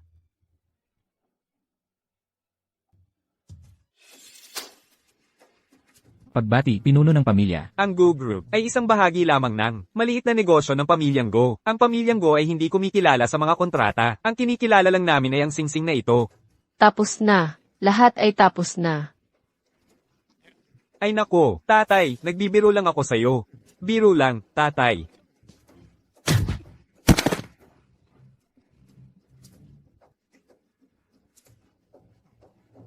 Anak, ikaw ay isa sa pamilyang Go. Si Goyanjo ay pain lang na inilagay ko. Lahat ng ginawa ko ay para maghanap ng ebidensya at maghayganti para sa iyong ina. Tatay, Sige, ipinagkakatiwala ko sa iyo ang pamilyang Go. Tatay, lahat ng pagkakamali ko noon. Sana'y huwag mo akong pagtaniman. Tatay, tumatanda na ako. Ang pamilyang Go ay nasa iyong mga kamay na. pagbati, bagong pinuno ng pamilya. Zhao Yi, pasensya na. Lahat ay dahil kay Guyanzhou. Tapusin na natin ito. Gusto kong magsimula ng bagong buhay. Shaolan. Bumalik na tayo sa mansyon. Tatay, Pigilan siya. tatay. Tatay, hindi mo ako pwedeng iwan. Tatay, Anak, binata. Tagapangasiwa, buti na lang dumating ka. Tungkol sa pagmamana ko sa pamilyang Yu, wala talaga akong interes. Ganito na lang. Sabihin mo sa tatay ko na magsanay siya ng bagong account. Anak ka, sa edad mong iyan, gusto mong magsanay ako ng bagong account? Oo nga pala, tagapangasiwa. Sabihin mo sa kanya ang tungkol sa investigasyon. MMHMM. Binata. Alam ng Panginoon na imimbestigahan mo sa lahat ng mga taong ito ang kinaroroonan ni Miss Song Zuking. Elenan. Sa loob ng maraming taon, ang aking amain para sanayin ako. Pinabuhay ako sa pamamagitan ng pagpulot ng basura. Kung hindi dahil sa tulong ni Xwiking, matagal na sana akong namatay. Bakit mo ito tinatanong? Binata, sa totoo lang, alam na alam ng Panginoon na hinahanap mo ang kinaroroonan ni Miss Song Zuking. Espesyal niyang inatasan ako na imbestigahan sa buong panahon. Imbestigahan hanggang sa matagpuan ko siya. Nagtatrabaho pala siya sa isa sa aming mga subsidiary company. Binata, huwag kang tumakas sa bahay. Talaga? Kaya hahanapin ko na si Xwiking ngayon. Mr. Chen. Pakiusap, bigyan mo ako ng isa pang pagkakataon. Talagang kukunin ko ang Ace Group. Sinabi ko sa'yo na mag-aliw ka. Nagtatampo ka ng buong oras. Ano, may balak ka bang pahirapan si Mr. Ay? Hindi ako maglalakas loob. Manager Chen, pakiusap, nakikiusap ako, bigyan mo ako ng isa pang pagkakataon. Nasa bahay pa ang nanay ko. Naghihintay ng pera ko para sa kanyang pagpapagamot. Sabi mo hindi ka maglalakas loob pero nakikita kong medyo kaya mo. Mas manager ka pa kaysa sa akin. Paano kung ikaw na lang ang maging manager? Pasensya na, Mr. Chen. Pakiusap. Nakikiusap ako. Bigyan mo ako ng isa pang pagkakataon. Talagang kailangan ng nanay ko ang pera. Suking, gusto mo ng pera, ha? Madali lang kumita ng pera. Halika, umupo ka. Halika na.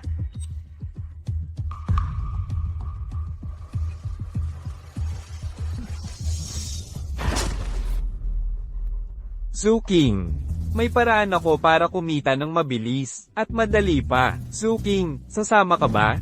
Huwag kang gumawa ng mapusok. Oh, ano ba? Huwag kang mag-alala, wala namang ibang tao dito. Tayo lang dalawa. Hihihi, eto na ako. Tulong. Tulong. Sino yan? Sino ang may lakas ng loob na sirain ang plano ko? Tigil. Ayos ka lang ba? Ethan. Ikaw pala. Sino ba yan? Sinong may lakas ng loob na manuntok sa akin? Aray, tigil. Tigil na. Tigil na. Pakiusap. Tigil na. Umalis na tayo.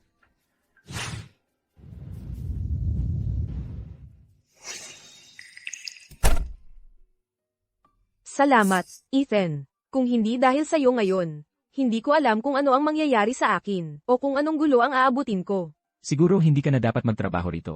May pera ako. Kaya kitang suportahan. Ah, Pasensya na, naging masyado akong forward. Sincero ako. hindi ko matatanggap ang card na ito. Kaya kung kumita para suportahan ang sarili ko, dapat mong itago ang perang ito, para sa iyong sariling mga emergency. Sa totoo lang, ako. Alam kong nag-aalala ka sa akin. Pero huwag kang mag-alala, hindi na ako mananatili sa kumpanyang ito. Pakiusap, kunin mo ang card. Hindi madali ang kumita ng pera, kaya hindi ko pwedeng kunin ang pera mo. Kulang ako sa konsiderasyon. Ang pag-aalok ng pera ay talagang bastos. Paano kung tulungan kitang maghanap ng trabaho? Ah, Huwag kang mag-alala, lehitimong trabaho yon. pinahahalagahan ko ang kabutihan mo. Ngunit, habang wala akong trabaho, gusto kong bumalik sa barangay Willow Creek para bisitahin ang nanay ko. Barangay Willow Creek, malayo yon ah. Paano kung i-drive kita? Ayos yun. Salamat, Ethan. Buti na lang pinapunta ko ang butler para magpadala ng sasakyan. Kaya, Ethan, aalis na ba tayo? Sa panahon ngayon, para makakita ng isang taong napakasimple, si Clara talaga, ay nagulat ulit sa akin, talagang hindi ko siya pwedeng tratuhin ng masama. Hoy, pumunta tayo sa Barangay Willow Creek, mag-invest ng 10 milyong dolyar. Anong klaseng young master? Nag-i-invest ng 10 milyon sa isang maliit na barangay? Huwag masyadong magsalita, gawin mo na lang. At saka, imbestigahan mo ang sitwasyon ng pamilya ni Clara. Kung mayroong kahit anong kaugnay sa negosyo, gamitin ang pangalan ng View Group para mag-invest ng 300 milyong dolyar. Kaya pala siya ang young mistress. Naiintindihan. Gagawin ko na ito kaagad. Sisiguraduhin kong maayos ang paghawak nito. Teka muna mga tao.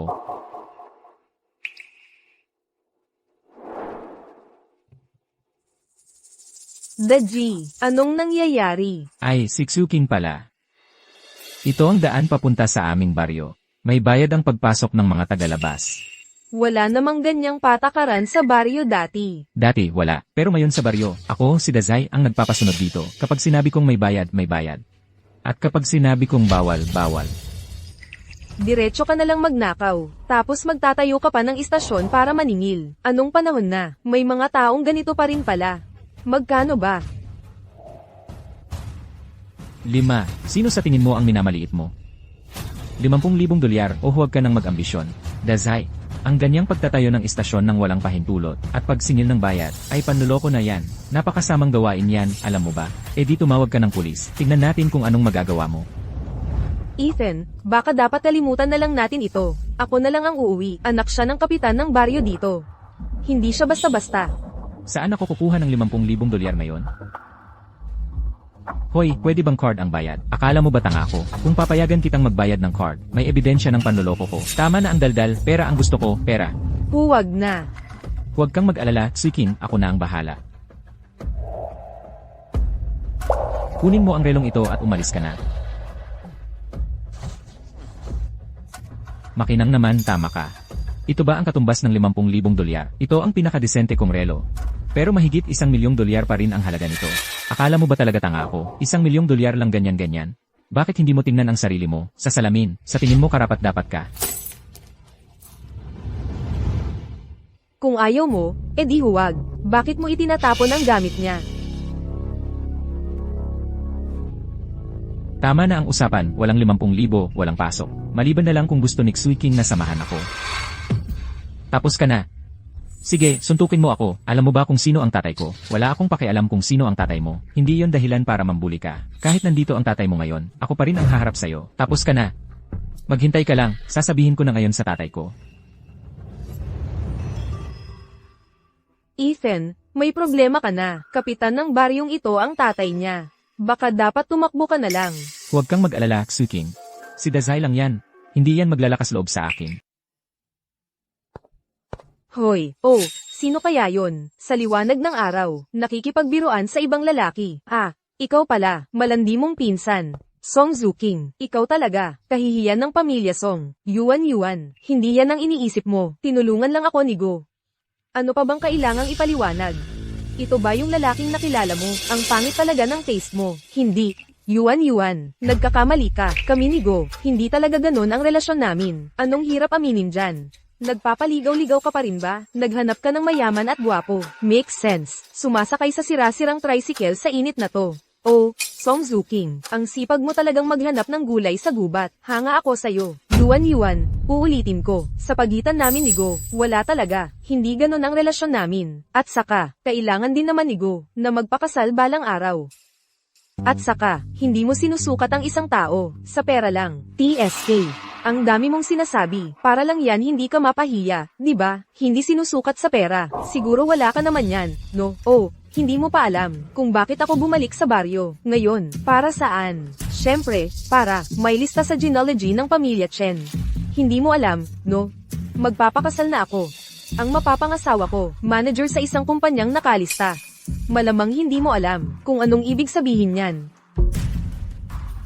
Bakit ka natulala? Sige, sasabihin ko na sa'yo. Ang tatay ng mapapangasawa ko ay ang pinakamakapangyarihang pamilya sa kapital. Manager sa ilalim ng pamilya Go. Basta't gusto ko, kahit anong kooperasyon sa Go Group, ako ang pipirma. Ang mga empleyado sa loob ng Gu Group, iba't ibang klaseng tao talaga. Mukhang oras na para sa isang masusing investigasyon. Investigasyon, ikaw, malamang hindi mo nga makapasok sa pangunahing pintuan ng Go Group. Paano kung sabihin ko na akin ang Gu Corporation? Hahaha, sinasabi mong sayo ang Go Corporation. Ikaw, isang delivery boy na walang-wala, yan siguro ang pinakakakatawang biro na narinig ko sa buong taon. Siguro naman nakahanap ka ng tunay na tanga para sa lalaki, di ba? Ay, nakakatawa talaga. Hindi, si Ginoong Gu naman po ay hindi. Oh, sige na, alam kong naiinggit ka, dahil nakahanap ako ng magaling na asawa, pero hindi mo pwedeng, dahil ikakasal na ako, maghanap ng tanga para makipagkumpetensya sa akin. Ano pa bang sasabihin mo? Nasa kanya ang Go Corporation. Bakit hindi niya nalang sabihin? Nasa kanya ang buong mundo. Yuan, anong nakakatawa? At ganyan ka tumawa? Chen Chao, anong ginagawa mo dito? Ah, si Song Zuking pala, at itong talunan. Hindi ko pwedeng malaman ni Yuan ang nangyari sa kumpanya ngayon. Ah, Zuking. Yuan, Chen Chao, hindi ba siya ang nobyo mo? Paano nyo nagkakilala? Yuan, makinig ka sa akin. Masama si Chen Chao. Hoy, Song Zuking, nag-iisip ka ba? Yuan. Siya ay empleyado sa kumpanya ko. Dahil hindi maganda ang performance niya, tinanggal ko siya ngayon. Siguro, galit siya dahil tinanggal ko siya, kaya sinasadya niyang, Sir, ano ko sa harap mo? Ah, kaya pala, sabi mo hindi ka naiinggit sa akin. Hindi. Yuan, hindi ganoon. Tama na. Akala mo ba ako, si Song Yuan, ay kasing pangit ng panlasa mo? Pwede rin akong magpatunay. Si Chen Chao ay may masamang ugali. Ay, naman, ni isang salita sa sinasabi ninyong dalawa, hindi ako naniniwala. Tama. Ang relasyon ko kay Yuan, hindi basta-basta masisira, ng ilang salita lang. Yuan. Hoy, Lolo. Papasok na kami ni Chen Chao. Tara na, minamadali tayo ni Lolo. Yuan. Ethan, bakit hindi mo ako pinapagsalita? Nasa ilalim ng impluensya ng matatamis na salita. Ni Chen Chao ang kapatid mo ngayon. Kahit anong sabihin mo, iisipin lang niyang naiinggit ka sa kanya. Maghintay muna tayo ng konti. Pero, Hindi ka ba pupunta para bisitahin ang nanay mo?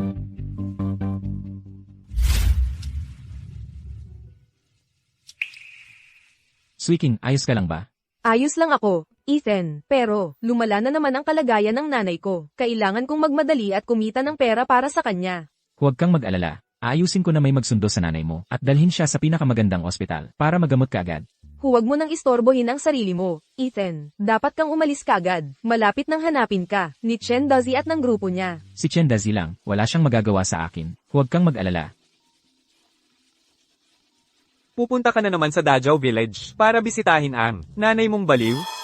Lolo, gusto kong umarkila ng doktor para tingnan ang nanay ko. Sa palagay mo ba kung bakit kinukulong ko sa probinsya? Ang nanay mo, hindi ba't para hindi niya? Mapahiya ang pamilya nating Song? Lolo, ako. Tama na. Desidido na yan. May handaan ang pamilya ngayon. Dapat kang umuwi. Ethan, gusto kong humingi ng pabor sa'yo. Pinapauwi ako ng madalian ng lolo ko para sa isang family dinner. Gusto niyang talagang pilitin akong magpakasal. Ako. Kung bigla ko siyang hina ng kamay, matatakot kaya siya. Ethan, pwede ba tayong magpakasal ng pakunwari lang? Huwag kang mag-alala, babayaran kita. Magkano ang gusto mo? Kahit anong meron ako, ibibigay ko sa'yo. CJ.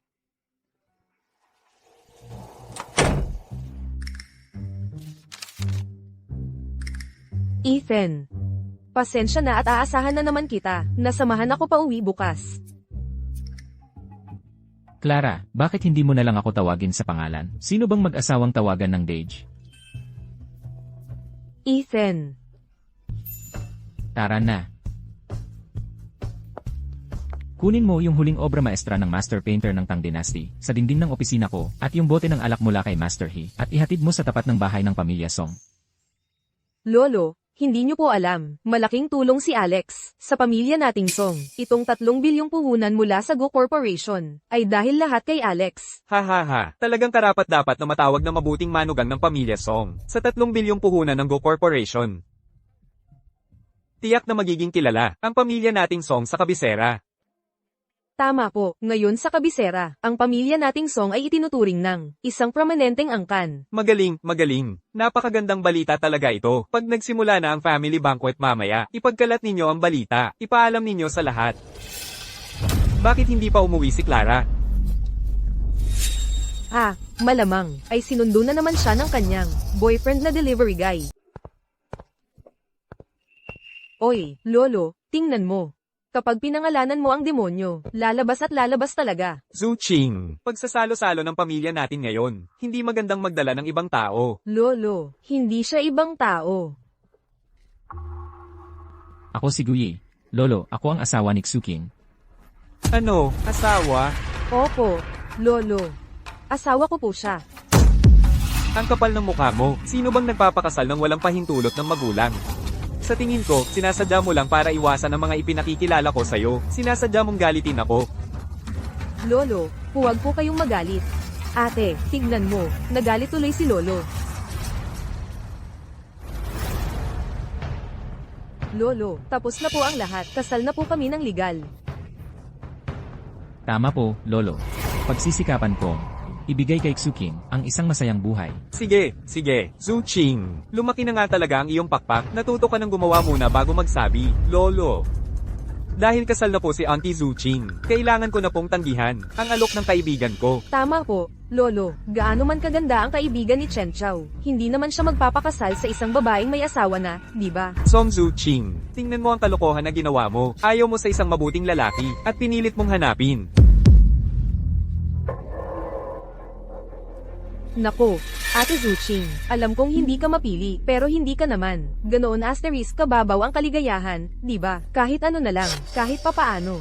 Humanap ka naman, ng kumikita ng 1 milyon kada taon. Totoo, hindi ko talaga kayang kumita ng 1 milyon sa isang taon. May self-awareness ka naman pala. Pero syempre, nagde-deliver ka lang ng package. Kahit 10 taon mo pa yan gawin. Malamang hindi mo maiipon ng 1 milyon, di ba? Lolo, kilala niyo po ang ugali ko.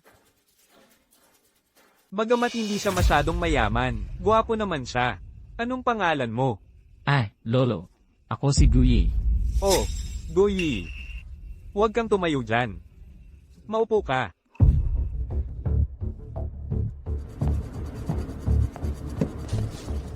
Guyi, anong trabaho mo ngayon?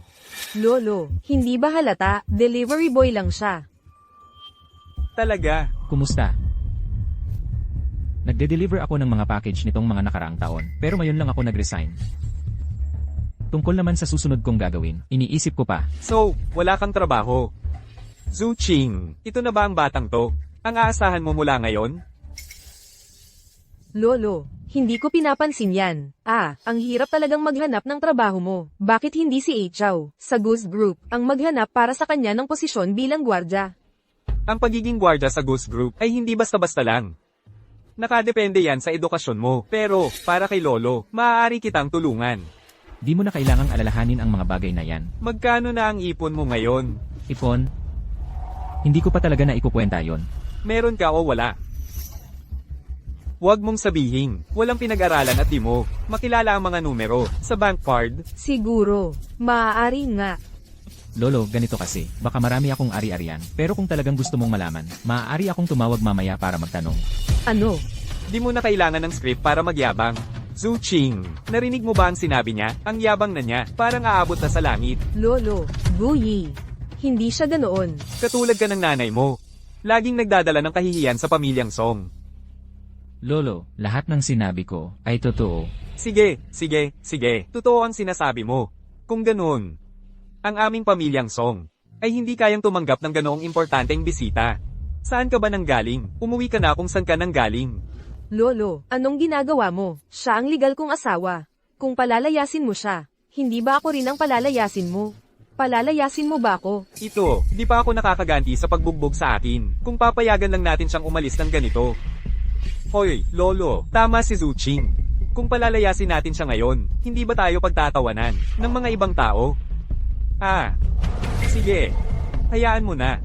Lolo, galing ito kay Ethan. Malaking halaga ang ginastos niya para mahanap ang painting na ito mula sa Tang Dynasty para sa inyo. Ang painting na ito ay nagkakahalaga ng $88,000.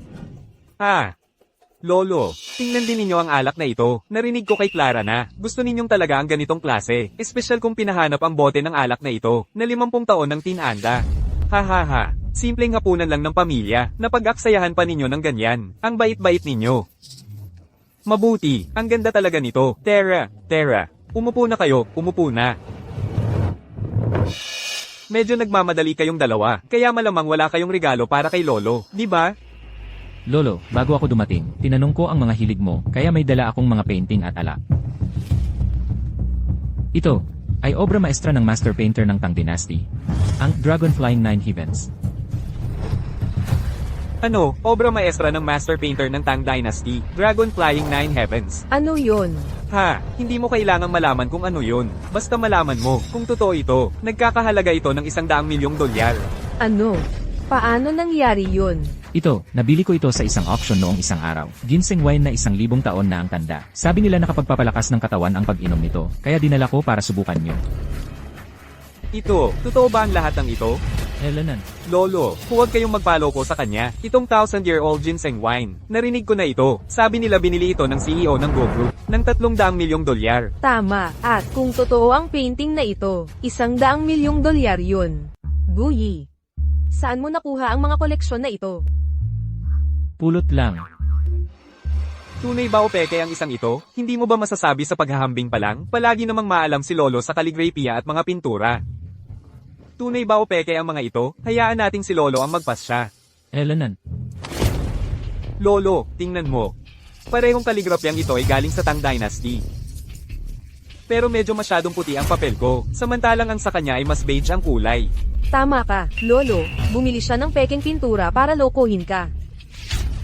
Bilang general manager ng Xingyao Group, ang dami ko nang nakikitang pekeng tulad nito. Hindi lang ito walang halaga bilang koleksyon. Nagtataglay pa ito ng mga nakakapinsalang materyales. Itong alak? Ay, Lolo, hindi ko ba sinabi, ang alak na ito?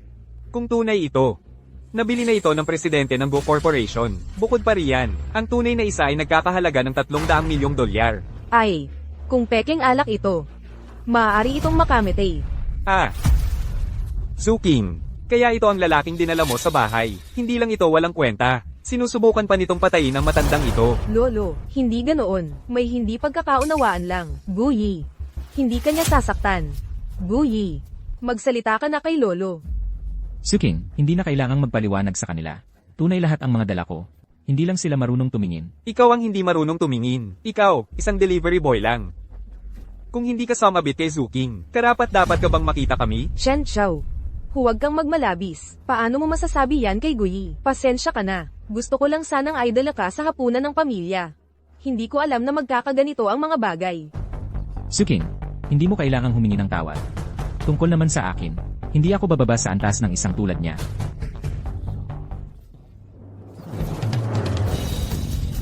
Hahaha.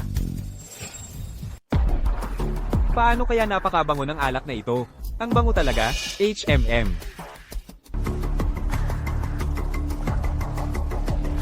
Pwede kayang itong alak. Ay alak na ginseng na 1,000 taon? Ano? Ah, tunay ito. Tunay na tunay. Paano nangyari yon?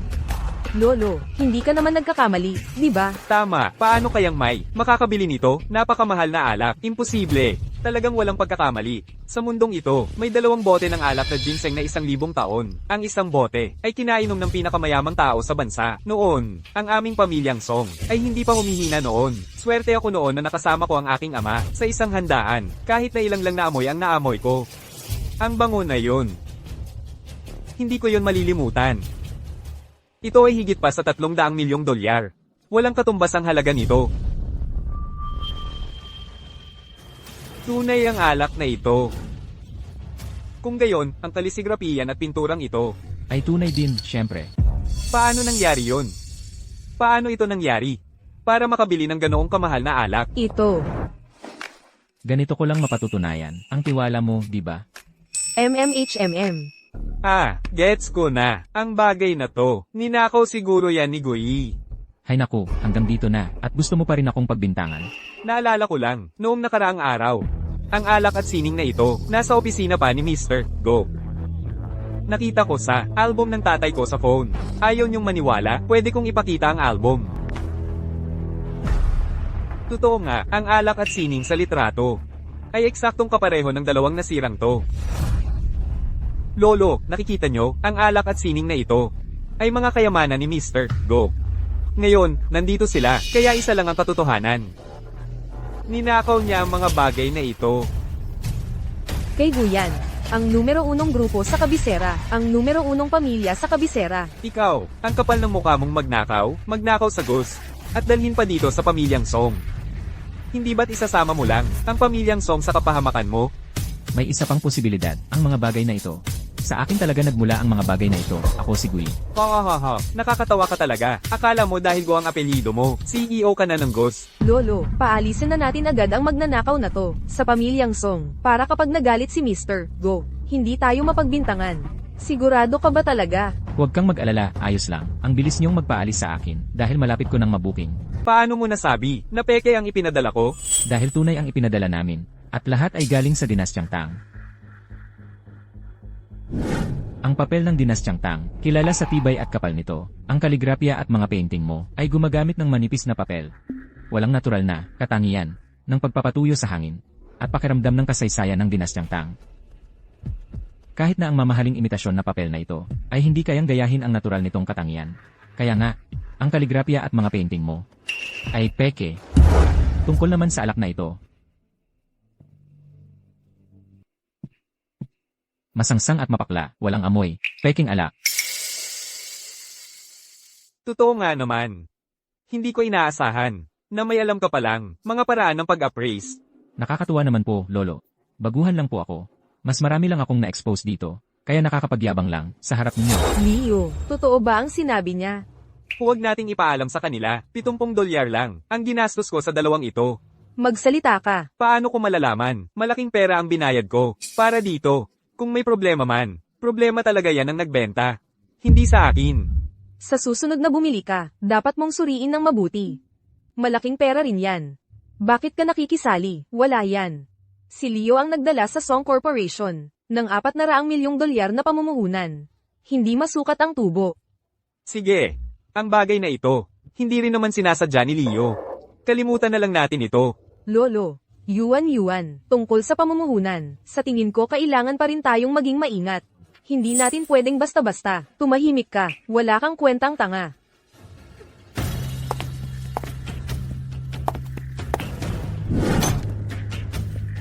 Ito ay kontrata ng proyekto mula sa Go Group. Ano? Gulat ka, di ba? Yuan. Ano pa bang sasabihin sa kanila? Hindi pa sila nakakita ng kontrata sa buong buhay nila. Talagang hindi nila alam ang ibig sabihin nito. Talaga bang hindi mo alam kung bakit nag-invest ang Gu Group ng 400 milyong dolyar sa pamilya Song? Syempre alam ko, dahil lahat yan, kay Leo. Hindi mo na naman sasabihin. Sa'yo ang kredito, di ba? Paano kung ganito? Humihingi ka ng tawad sa Kin. At baka isipin kong, hayaan kitang maglinis ng sapatos ko sa hinaharap. Kung may pagkakataon, ililibre kita para makakita ng mas maraming bagay sa mundo at makaranas ng mga malalaking pangyayari. Bakit ako hihingi ng tawad sa'yo? Dahil mayaman ako. Mayaman ako, kaya pwede kitang guluhin. Kung paano ko gusto. Di ba, Zuking? Nasubukan mo yan ngayon. Pero may some Ira. Leo, wala kang hiya. Ang yabang mo, di ba? Dahil sa tingin mo ang 400 milyong dolyar na investment ng Gu Group sa pamilya Song ay dahil lahat sa'yo. Eh ano kung ganun? Paano kung sabihin kong kaya kong ipa-withdraw ng Gu Group ang investment nila? Ikaw, magpapa-withdraw ka sa kanila ng investment? Sa loob ng 1 minuto, ipapa-withdraw ko ang 400 milyong dolyar na investment. Mayroon kang 5 minuto, dalhin mo agad sa akin ang mga tao. Opo, President Go. Ang galing mo namang artista. Sayang at hindi ka naging isa. Sayang talaga. Oo nga, dapat talagang pag-isipan mo iyon. Pagkatapos ng lahat, ang maging extra, mas malaki ang bayad kaysa mag-deliver ng pagkain. Siguro dapat kalimutan na lang natin ito. Umalis na tayo. Pag-isipang mabuti, kung aalis ka, hindi ka na makakabalik. Ayokong magdulot ng problema sa iyo. Tang, Lolo, tingnan mo, nag-aarte pa rin sila. Ano ba ang ginagawa nila kanina? Ginoong Go, ngayon ay nagpapanggap na tapat na CEO. Hoy, ano? Aatras na ang korporasyon ni Go. Bakit biglaan silang aatras? Binibining Song, dapat mong pag-isipang mabuti. Sino ang ininsulto mo? Siguro ay isang taong hindi mo dapat ininsulto? Chow. Bakit biglang aatras ang korporasyon ni Go? Hindi ba galing raw ito sa tatay mo, bilang regalo sa ating Song Corporation? Bakit sila aatras ngayon? Tapos na, saan ako kukuha ng pera ngayon para mabayaran ang mga utang ko sa online gambling? Yuan. Ano ang sinabi nila sa telepono? Sabi nila, nakainsulto tayo ng tao, isang taong hindi natin dapat ininsulto. Handaan ng pamilyang Song natin ngayon. Walang umalis sa bahay ngayon. May pagkakamali ba rito? Chow, bakit hindi mo ulit tawagan ang tatay mo, at tanungin kung ano ang nangyayari? Tatawag na ako sa kanya ngayon din. Sige na, Tay, sagutin mo. Inaasahan ko talaga ang proyektong ito para kumita ng malaki.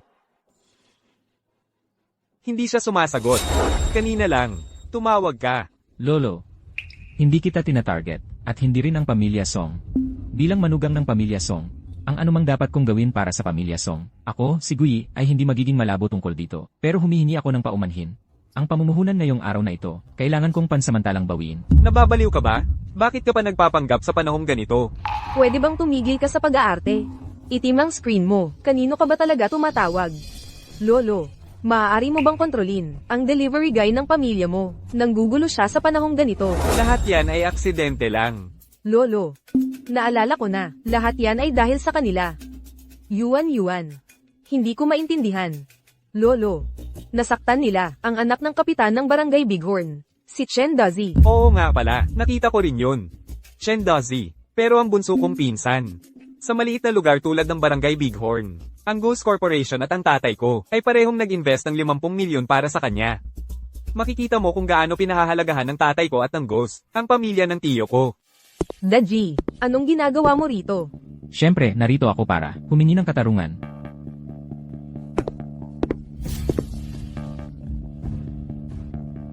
Ginoong Song, matagal na tayong hindi nagkita.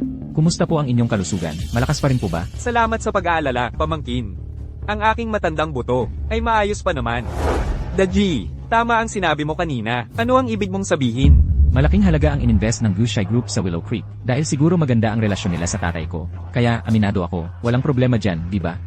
Natural, ang Gushai Group ang nagbibigay halaga sa input ng aming pamilyang Chen. Gushai, ang namumuhunan sa Willow Creek. Ano ang kinalaman ng pamilya niyo dyan? Yan ang hindi mo alam.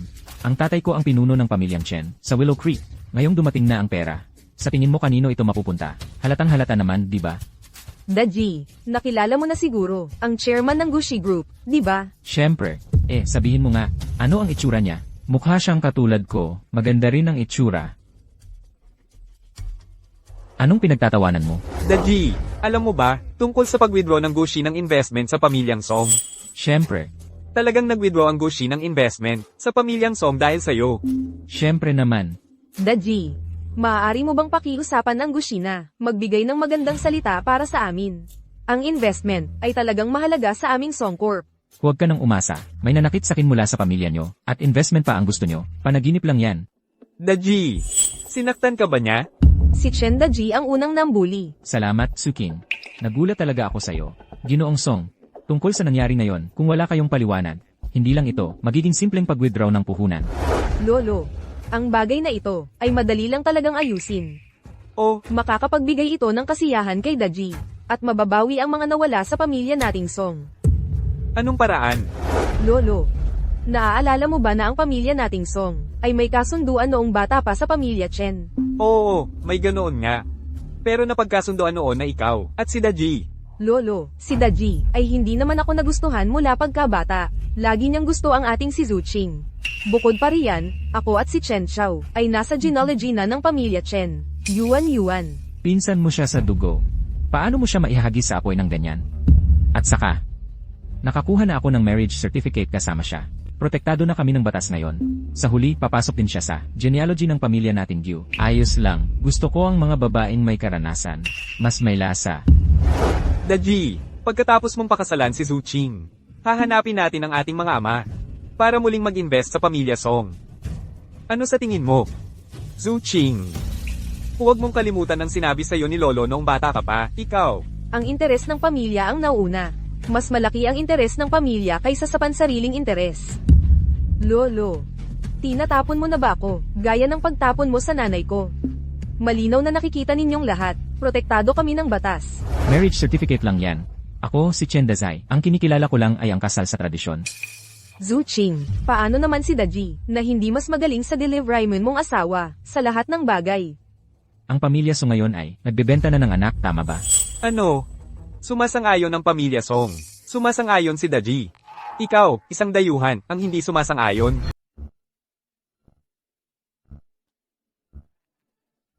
Suking, huwag kang umiyak, pakasalan mo si Dazai. Tiyak na pahahalagahan ka ni Dazai. Sinabi ko sa'yo, huwag kang mang-istorbo. Tigil. Kayo lahat, tigilan na. Buwisit. Binugbog mo na naman ako. Ikaw ang may gawa nito. Tama na. Ang perpektong handaan ng pamilya ko. Nasira, ang gulo-gulo. Ikaw, umalis ka sa pamilyang Song. Ang pamilya kong Song, hindi talaga kayang tiisin ka. Ikaw na taong mapanggulo. Lolo, Kung magtatalo ka pa, ikaw rin ay palalayasin sa pamilyang Song. Hindi. Binugbog mo lang ako. Ngayon palalayasin mo siya. Paano ako makakaganti? hindi. Sasabihin mo pa rin hindi. Ngayon, ako si Chen Dazai, naglalagay ako ng aking salita dito. Kung ngayon, hindi ako makakakuha ng kasiyasyang resulta, ipapahinto ko sa tatay ko ang inyong mga pamumuhunan sa Gushai. Ganap na ipasara ang negosyo ng pamilyang Song. Tapos, kapag nawala na ang inyong pamumuhunan, magmamakaawa kayong lahat para sa pagkain. Lolo, magpasya ka na agad. Binata, paano mo gustong ayusin ito? Gapusin at bugbuging mabuti, tapos dalhin siya sa labas at ipagparada. Ipakikita ko sa lahat kung gaano siya kahabag-habag. Ginoong Song, Sige. Yuan, kunin mo ang batas ng pamilya. Batas pampamilya. Hindi, Lolo, pakiusap huwag. Paulit-ulit mong sinasabi, ikaw at ang aking si Zuking ay legal na ikinasal. Kaya ang batas pampamilyang ito ay nalalapat din sa'yo. Alam mo ba kung ano ang mali mong ginawa? Sir, ano po ba ang mali kong nagawa? Sige. Sasabihin ko sa'yo kung saan ka nagkamali. Unang pagkakamali, hindi mo dapat pinakasalan si Zuking nang hindi mo na nakikilala ang mga magulang. Pangalawang pagkakamali, hindi mo dapat sinuntok si Chen Daji sa aming bahay. Pangatlong pagkakamali, wala kang respeto at wala kang pakundangan sa batas. Matanda, igalang ka, isang magulang na nagbebenta ng sariling anak. Magpahina ka. Lahat ng isa, dalawa, tatlo na sinasabi mo. Ang punot dulo ay ikaw ay mahirap. Medyo may malay ka sa sarili mo, ano? Ikaw, naglakas loob kang sumagot? Guyi, huwag ka nang magsalita pa. Pakiusap tumigil ka na. matandang gisong. Dapat kang magpasalamat na ikaw ay ang tunay na lolo ni King. Ano, hahampasin mo na ba ako ngayon? Ang aking pagpapalaki ay hindi nagpapahintulot sa akin na manapak ng isang matanda, ngunit ang pagwasak sa isang pamilyang Song ay isang bagay lang ng mga salita. Zhu Qing. Bakit ang tanga-tanga mo? Matigas ako. Okay lang masaktan. Hindi. Dahil sa akin ka napunta sa pamilya Song. Sobra-sobra na ang nagawa mo para sa akin. Hindi ko hahayaang masaktan ka ulit. Ay, talagang hindi ko inaasahan na ikaw ay para sa isang walang kwentang tao ang tatanggap ng parusa ng pamilya. Sa pagitan ng mga tao, hindi lang pera at kapangyarihan ang mahalaga. Bagamat karaniwan lang ang kalagayan ni Guyi, mabuti ang kanyang pagkatao, tapat siya sa pakikitungo sa tao. Hindi tulad ninyo. Sige, huwag na nating pag-usapan ang mga walang kinalamang bagay na ito. Paano naman ang pamilya Song? Sa lugar na ito rin ay isang pamilyang may kinalaman. Ang paraan ng pagpapakita mo sa kanya. Talagang nakakasira sa reputasyon ng pamilya Song. Bitawan mo ako, bitawan. Hoy, King. Magiging babae mo na ako sa lalong madaling panahon, at maglalakas loob kang makipagyakap sa ibang lalaki. Ang pamilya Song ninyo ay, ganyan ba kayo magturo sa inyong mga anak na babae? Talagang walang pinag-aralan. Ay nako. Kadalasan sa kumpanya, nagpapakita ka ng imahe ng isang dalisay at kaakit-akit na dalaga. Pero sa pribado, napakalandi mo. Hoy, hindi ako ang nagsasabi nito. Ang mga empleyado ng kumpanya sa pribado ay ganito ang pinag-uusapan. Mas maganda pa. Dalisay sa labas, malandi sa puso. Isipin mo palang masarap na. Chow. Gago, maglalakas loob kang manakit sa loob ng bahay? Tito Shu, anong ginagawa mo rito? Sino ka? Ako to. Hindi mo ako nakikilala? Noon, ikaw, ang namahala sa inspection para sa chairman. Nasa branch office 231 tayo noon. Nagkita tayo sa branch office. Ang tatay ko ang general manager ng kumpanyang yun. General manager. Ang tatay mo ay nako, ikaw. Ang tatay ko si Chen Shi.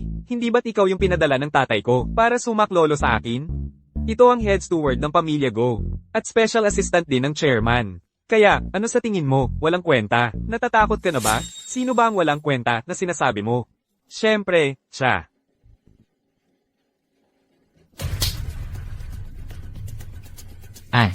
Tito Shu, nagkakamali ka. Siya yun.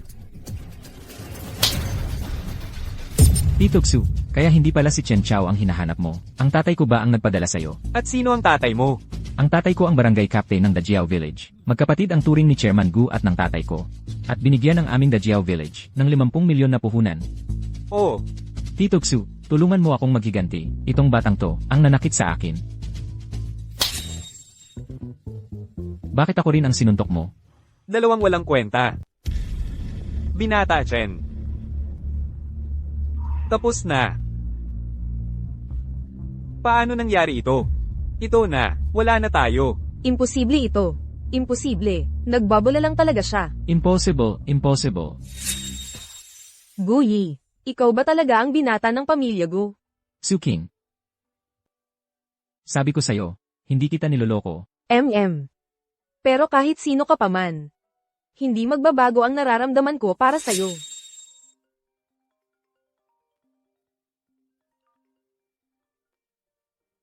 Hoy, ano na namang kalokohan ang ginawa mo dyan? Kaya ako imbestigahan ng headquarters? Sino ba talaga ang inaway mo? Ang buong pamilya, Chen. Ay sinira mo, tanga ka, mula ngayon, wala ka na. Huwag ka nang bumalik. Wala akong anak na tulad mong tanga. Tay.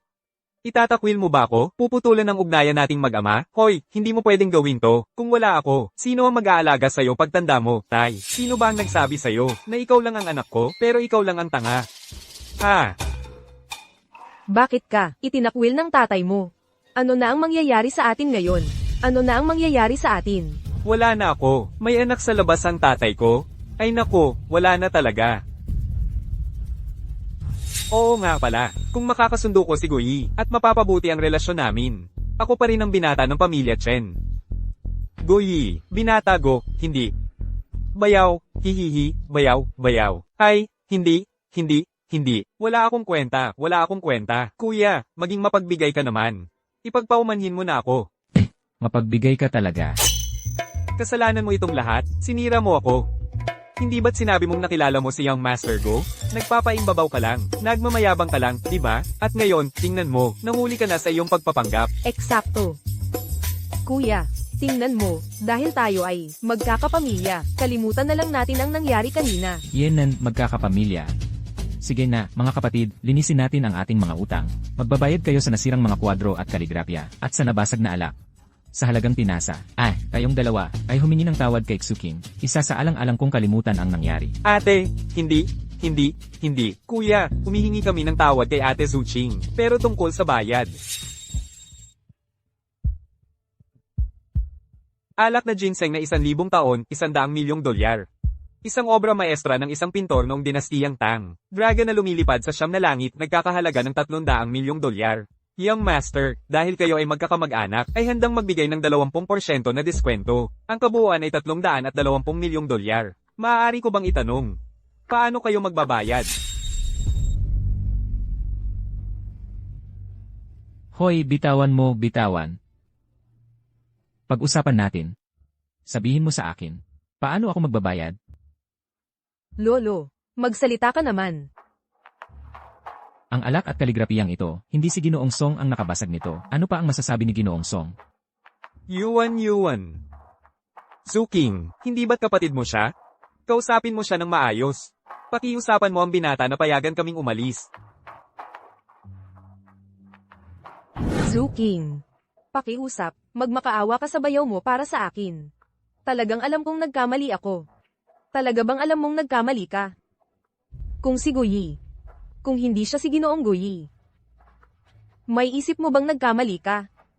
Kapag may nagawa kang mali, kailangan mong tanggapin ang parusa. Kapag may nabasag ka, kailangan mong bayaran. Kahit ang mga bata ay naiintindihan ito. Hindi mo naman siguro yan alam, di ba? Sabihin mo, ikaw. Sino ang magbabayad? HMM, siya ang magbabayad. Si Yuan ang magbabayad. Sige. Ciao. Hindi ko inaasahan na ganyan ka pala kawalang pananagutan. Sino ang nakabasag ng alak na yun? Alam ng lahat, hindi mo ako pwedeng paburuhin ng buong responsibilidad. Mag-isa. Problema mo yan. Kung hindi ka ganyan kawalang alam, tungkol sa sarili mong bayaw.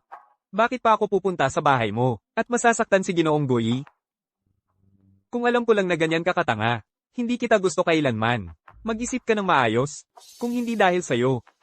Hindi ako mapupunta dito ngayon, sa lugar ng pamilya Song, at hindi mangyayari ang ganitong malaking gulo na nangyari. At hindi ako palalayasin ng tatay ko. Ikaw ang salarin sa lahat ng ito. Hindi mo talaga ako minahal. Ba't kita magkakagusto, kung hindi ako nagkautang ng malaki sa online gambling, at hindi kayang takpan ng tatay ko tong butas na to? Nakita kong may kaya naman ng pamilya ninyong Song.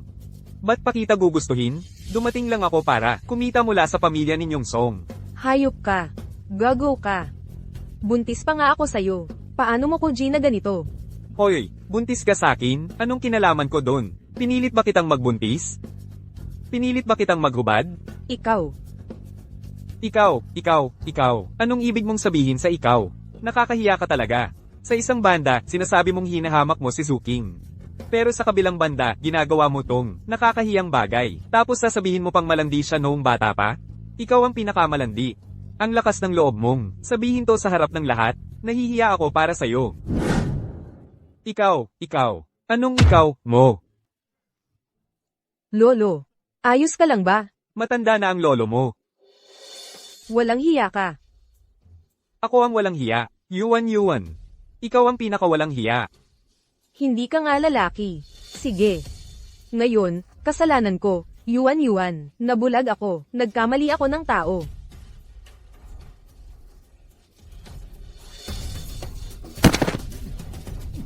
Yuan.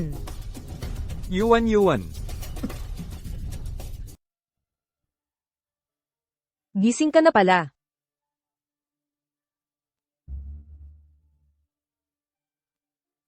Nasaan tayo? Ito ang pribadong lupain ni Guyi. Narito ang mga pinakamahusay na doktor sa kabisera. Huwag kang mag-alala. Magiging maayos ang iyong anak. Masyado kang kampante ngayon, di ba? Hindi ko maintindihan. Ano ang pinagsasabi mo? HMPH. Tingnan mo. Lagi kang may ganitong, mahinahon at komportableng ugali. Akala mo ang bait-bait mo. Hindi. Hayaan mong sabihin ko sa iyo. Napaka-ipokrito ng pagganap mo. Muntik ko nang makalimutang batiin ka. Ikaw na ngayon ang pinakabatang dalaga sa kabisera. Yuan. Hindi ko alam kung bakit. Laging galit ka sa akin. Magkapatid tayo, sa huli. Maniwala ka man o hindi. Lagi kitang inaasam na maging maayos. Na mamuhay ng mas maigi kaysa sa akin. Dapat kang magpahinga ng maayos.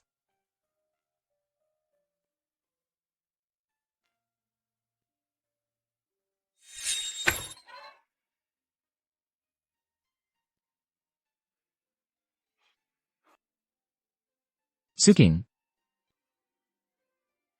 Umuwi na si Lolo sa bahay nang magising siya. Pinapasabi niya sa'yo. Ano ang mensahe? Sabi niya. Sa mga nakaraang taon, nakulong siya sa sarili niyang mga pagkahumaling, upang ang pamilya Song ay magkaroon ng pwesto sa 10 nangungunang pamilya sa kabisera. Marami siyang nagawang mali. Pinapasabi niya sa'yo. Paumanhin. Sa totoo lang, marami rin akong bagay na hindi nagawa ng maayos. Suking. Hindi mo kailangang sisihin ang iyong sarili. Ikaw ang pinakamagandang babae na nakilala ko. Ang ganda-ganda mo. Sa suot mong suit. Kaya. Suking. Papayag ka bang manatili ako sa iyong tabi magpakailanman? Pwede ba akong manatili sa tabi mo magpakailanman? Lunok.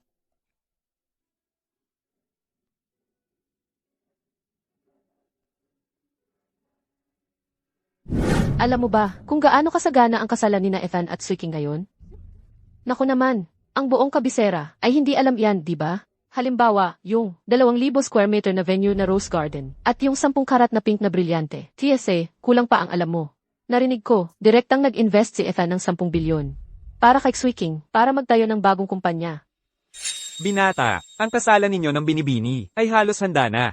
Hintay na lang po tayo ng magandang araw. Baguhan ka rito, di ba? Paano ka gumagawa ng trabaho? Pasensya na po. Ito lang naman, talagang pasensya na po, binata. Kasalanan ko po ang lahat. Papatawag ko si Tita Wang sa HR para tanggalin siya kaagad. Hayaan mo na siya. Kung ano ang sabihin ng binibini. TSK. Na pala, nasaan si Chen Chao? Narito po, binata. May balita po akong narinig. Lene, tinulak niya si Ginoong Song. At sinira ang aking kaligrapya, mga painting, at alak. Hindi niya yan basta-basta matatakasan. Sino yan?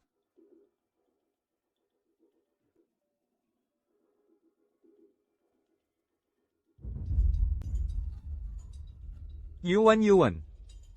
Shen Chao. Ikaw pala.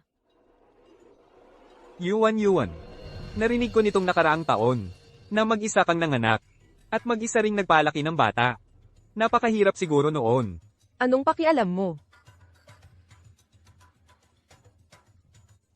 Yuan. Pasensya na. Hindi ko dapat noon pa man. Hinayaan ng galit na magdikta. At sinabi sa'yo ang mga masasakit na salitang yun. Hindi kita dapat iniwan kasama ang bata. Pasensya na talaga. Yuan. Nitong nakaraang taon, bawat araw ko ay puno ng pagdurusa. Sa sandaling ipikit ko ang mga mata ko, ang isip ko ay punong-puno ng imahe mo at ng iyong mga matang puno ng panghihinayang. Yuan.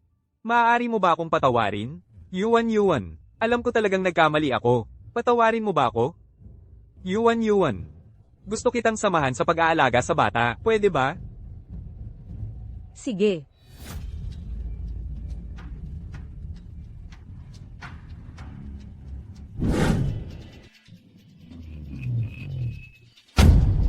Ikaw ang nagbunyag kung nasaan ako. Shen Chao, dito ka mabilis.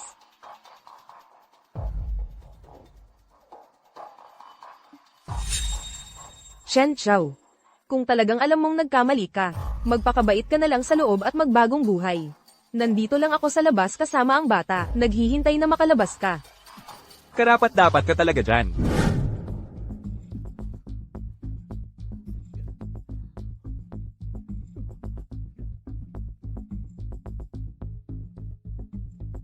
Chen Chao.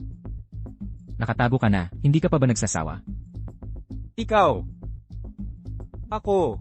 Dalhin niyo siya kay Officer Fang. Opo.